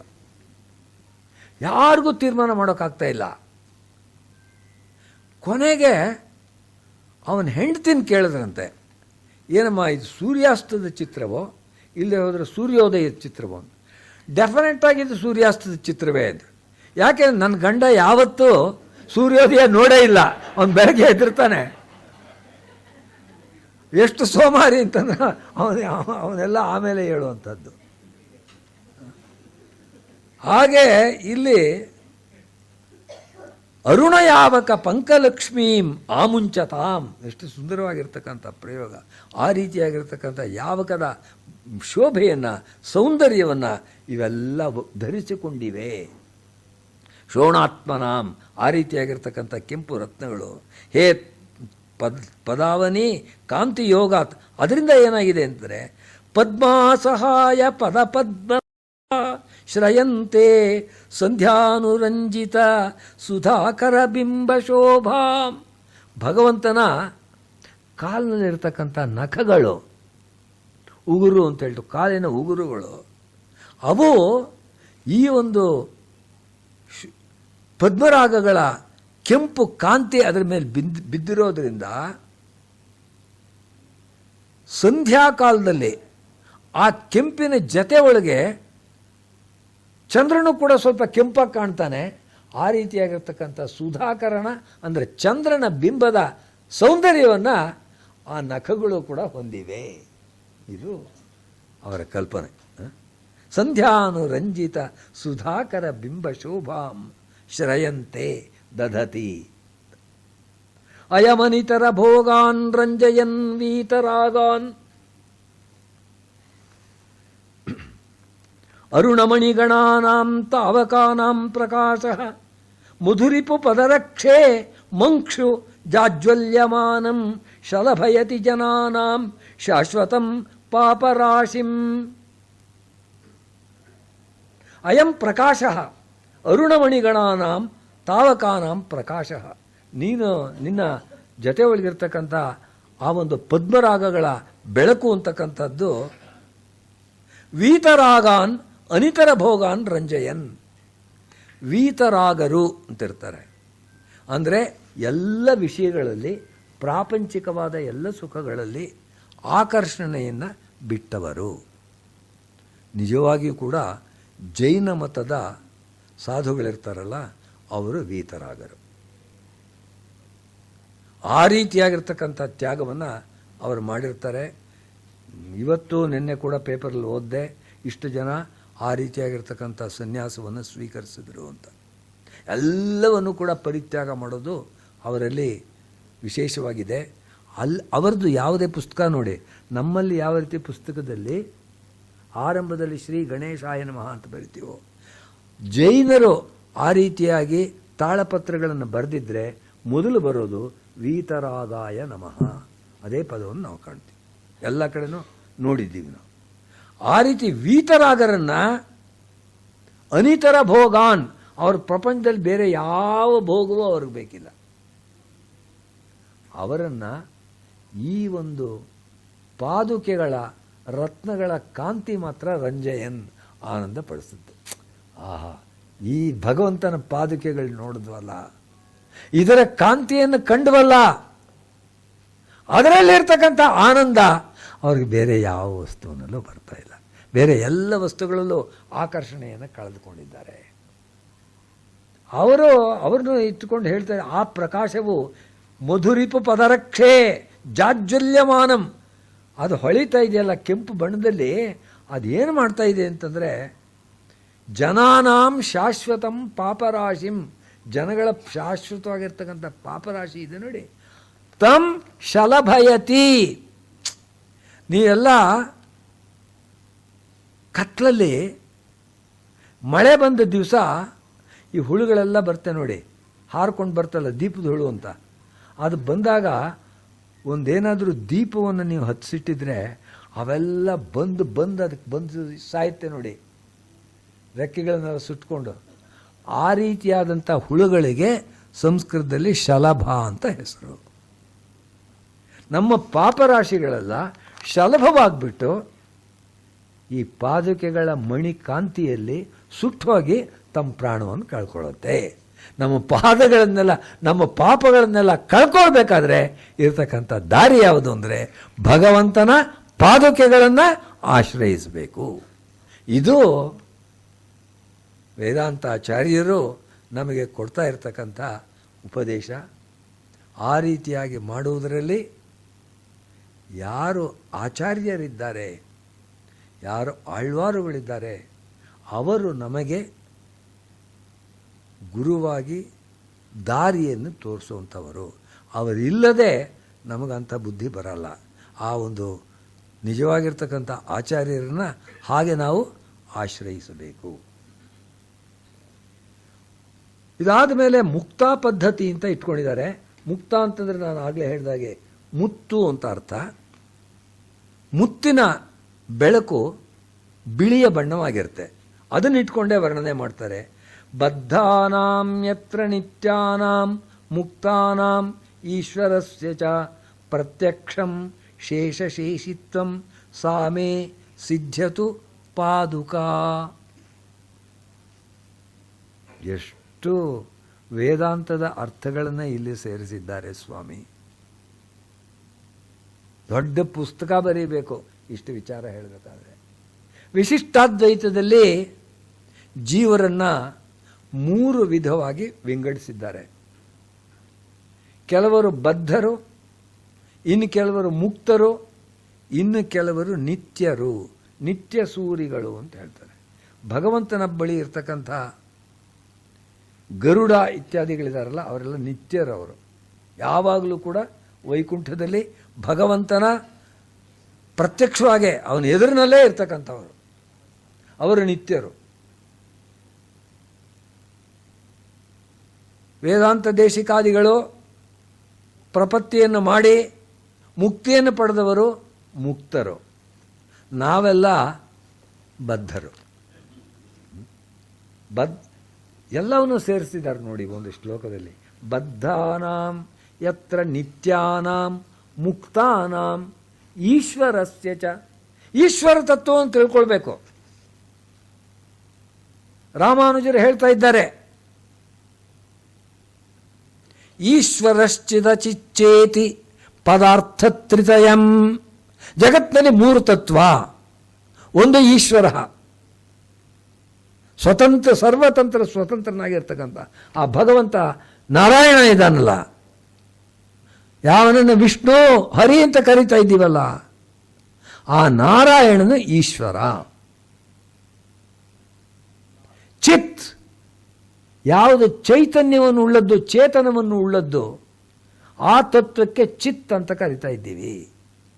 ಯಾವುದಕ್ಕೆ ಚೈತನ್ಯವಿಲ್ಲ, ಕಲ್ಲು ಆ ರೀತಿಯಾಗಿರ್ತಕ್ಕಂಥ ಪದಾರ್ಥಗಳು, ಯಾವುದಕ್ಕೆ ಜೀವ ಅಂಬೋದಿಲ್ಲ, ದಟ್ ವಿಚ್ ಈಸ್ ಇನ್ಸೆಂಟಿಯೆಂಟ್, ಅದು ಅಚಿತ್. ಈಶ್ವರ ಚಿತ್ ಅಚಿತ್ತ ಅಚಿಚ್ಚ ಪದಾರ್ಥ ತ್ರಿತಯಂ. ಹರಿ ಈಶ್ವರ ಚಿದಿತಿ ಪ್ರೋಕ್ತ ಜೀವ. ಜೀವಾತ್ಮನನ್ನ ಚಿತ್, ಚಿತ್ ಅಂದರೆ ಚೇತಯತಿ. It has a consciousness, it response to things. ಮಾತನ್ನು ಕೇಳ್ತಾ ಇದ್ರೆ ಚೇತನ ಇರ್ತಕ್ಕಂಥವ್ರಿಗೆ ಕಣ್ಣು ಅರಳುತ್ತೆ. ಆ ಒಂದು ಪ್ರತಿಕ್ರಿಯೆ ಎಂಬುದಲ್ಲಿದೆ, ಪ್ರತಿಸ್ಪಂದನ ಎಂಬುದಿದೆ. ಅಂಥವರಿಗೆ ಆ ವಸ್ತುವಿಗೆ ಚಿತ್ ಅಂತ ಹೆಸರು. ಅದೆಲ್ಲ ಇಲ್ಲದ್ದು ಅಚಿತ್ ಅಂತ. ಜಗತ್ತು ಅಚಿತ್ತಾಗಿರ್ತಕ್ಕಂಥ ಎಷ್ಟೋ ವಸ್ತುಗಳು, ಬೆಟ್ಟ ಇದೆ, ಸಮುದ್ರ ಇದೆ, ಈ ರೀತಿಯಾದ್ದು. ಆ ರೀತಿಯಾಗಿ 3 ತತ್ವಗಳನ್ನು ಹೇಳ್ತಾ ಇದ್ದಾರೆ. ಅದನ್ನು ಇಲ್ಲಿ ವಿಚಾರವಾಗಿ ಹೇಳ್ತಾ ಇದ್ದಾರೆ. ಬದ್ಧಾನಾಂ ಯತ್ರ ನಿತ್ಯಾನಾಂ ಮುಕ್ತಾನಾಂ ಈಶ್ವರಸ್ಯ ಚ ಪ್ರತ್ಯಕ್ಷಂ ಶೇಷ ಶೇಷಿತ್ವಂ. ಭಗವಾನ್ ವಿಷ್ಣು ಇದಾನಲ್ಲ, ಅವನೊಬ್ಬನೇ ಶೇಷಿ. ನಾವೆಲ್ಲರೂ ಕೂಡ ಬದ್ಧ ಜೀವಗಳಾಗಲಿ ಮುಕ್ತ ಜೀವಗಳಾಗಲಿ ಎಲ್ಲ ಜೀವರು, ಎಲ್ಲ ಚಿತ್ ಮತ್ತು ಅಚಿತ್ ಇವೆಲ್ಲವೂ ಕೂಡ ಶೇಷ. ಈಗ ನೀವು ಯೋಚನೆ ಮಾಡಬಹುದು, ಯಾತಕ್ಕೆ ನಾವು ಭಗವಂತನನ್ನು ಆಯಾಗಿ ಶೇಷನ ಮೇಲೆ ಮಲಗಿದ್ದಾನೆ ಅಂತ ಹೇಳ್ತೀವಲ್ಲ, ಅದರ ಅರ್ಥವೇನು ಅಂತ. ಈ ಎಲ್ಲ ಚಿತ್ ಅಚಿತ್ ಅಂತಕ್ಕಂಥದ್ದು ಇದರಲ್ಲಿ ಭಗವಂತ ಪ್ರತ್ಯಕ್ಷವಾಗಿದ್ದಾನೆ. ಅದನ್ನು ಹೇಳೋದಕ್ಕೋಸ್ಕರ ಶೇಷ ಎಂಬ ಹಾವು ಏನ್ರಿ ಇವನಿಗೆ ಇನ್ನೆಲ್ಲಿ ಬೆಡ್ ಸಿಗಲಿಲ್ವೇ ವಿಷ್ಣುವಿಗೆ, ಹಾವಿನ ಮೇಲೆ ಮಲಗಿದಾನಲ್ಲ. That is not what is meant there.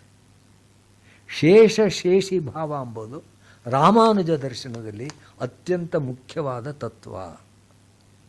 ಶೇಷ, ನಾವೆಲ್ಲರೂ ಕೂಡ ಆ ಶೇಷ ತತ್ವದಲ್ಲಿದೆ, ಉಳ್ಕೊಂಡವರು ಶಿಷ್ಯತೆ ಐತೆ ಶೇಷ. ಆದರೆ ಇವು ಎಲ್ಲವನ್ನೂ ಕೂಡ ತನ್ನ ನಿಯಂತ್ರಣದಲ್ಲಿ ಇಟ್ಕೊಂಡಿರ್ತಕ್ಕಂಥವನು ಶೇಷಿ, ಈ ಶೇಷಿನ್. ಆ ಶೇಷ ಶೇಷಿ ಭಾವ ಅಂತಕ್ಕಂಥದ್ದು ಇಲ್ಲಿ ಪ್ರತ್ಯಕ್ಷಂ, ಇಲ್ಲಿ ಸ್ಪಷ್ಟವಾಗಿ ಕಾಣ್ತಾ ಇದೆ. ಸಾಮೇ ಸಿದ್ಧತು ಪಾದುಕ, ಆ ಪಾದುಕೆಯು ಈ ತತ್ವವನ್ನು ಹೇಳ್ತಾ ಇದೆ. ಆ ಪಾದುಕೆಯು ನನಗೆ ಸಿದ್ಧಿಸಲಿ, ನನಗೆ ಸಿದ್ಧವಾಗಲಿ. ಸಹೃದಯರೇ, ನಮಗೆ ಕೊಟ್ಟಿರ್ತಕ್ಕಂಥ ಟೈಮು ತುಂಬ ಕಡಿಮೆ. ಯಾಕೆ ಅಷ್ಟೊಂದು ದೊಡ್ಡದಾಗಿರ್ತಕ್ಕಂಥ ಗ್ರಂಥ, ಅಷ್ಟೊಂದು ತತ್ವಗಳು ಒಂದೊಂದು ಶ್ಲೋಕದಲ್ಲೂ ಕೂಡ ಇದೆ. ಅದಕ್ಕೋಸ್ಕರ ಇವತ್ತಿನ ಕಾರ್ಯಕ್ರಮದಲ್ಲಿ ಈ ಮುಕ್ತಾ ಪದ್ಧತಿ ಸಂಪೂರ್ಣ ಮಾಡಬೇಕು ಅಂತ ಇಟ್ಕೊಂಡಿದ್ದೆ. ಇನ್ನೂ ಒಂದು 8-10 ಶ್ಲೋಕಗಳು ಅವಕಾಶವಾಗ್ತಾ ಇಲ್ಲ. ಇಲ್ಲಿಗೆ ನಿಲ್ಲಿಸಿ ತಮ್ಮೆಲ್ಲರಿಗೂ ಕೂಡ ಪಾದುಕೆಯ ಆಶೀರ್ವಾದ ಸಿಗಲಿ ಅಂತ ಕೇಳಿ ಇವತ್ತಿನ ಉಪನ್ಯಾಸವನ್ನು ಮುಗಿಸ್ತಾ ಇದ್ದೀವಿ. ವಿಶ್ವಾಮಿತ್ರಾಂತರಂಗಾಯ ಮಿಥಿಲಾನಗರೀಪತೆ ಭವ್ಯರೂಪಾಯ ಮಂಗಳಂ. ಮಿಥಿಲಾನಗರೀಪತೆ ಭಾಗ್ಯಾನಾಂ ಪರಿಪಾಕಾಯ ಭವ್ಯರೂಪಾಯ ಮಂಗಳಂ.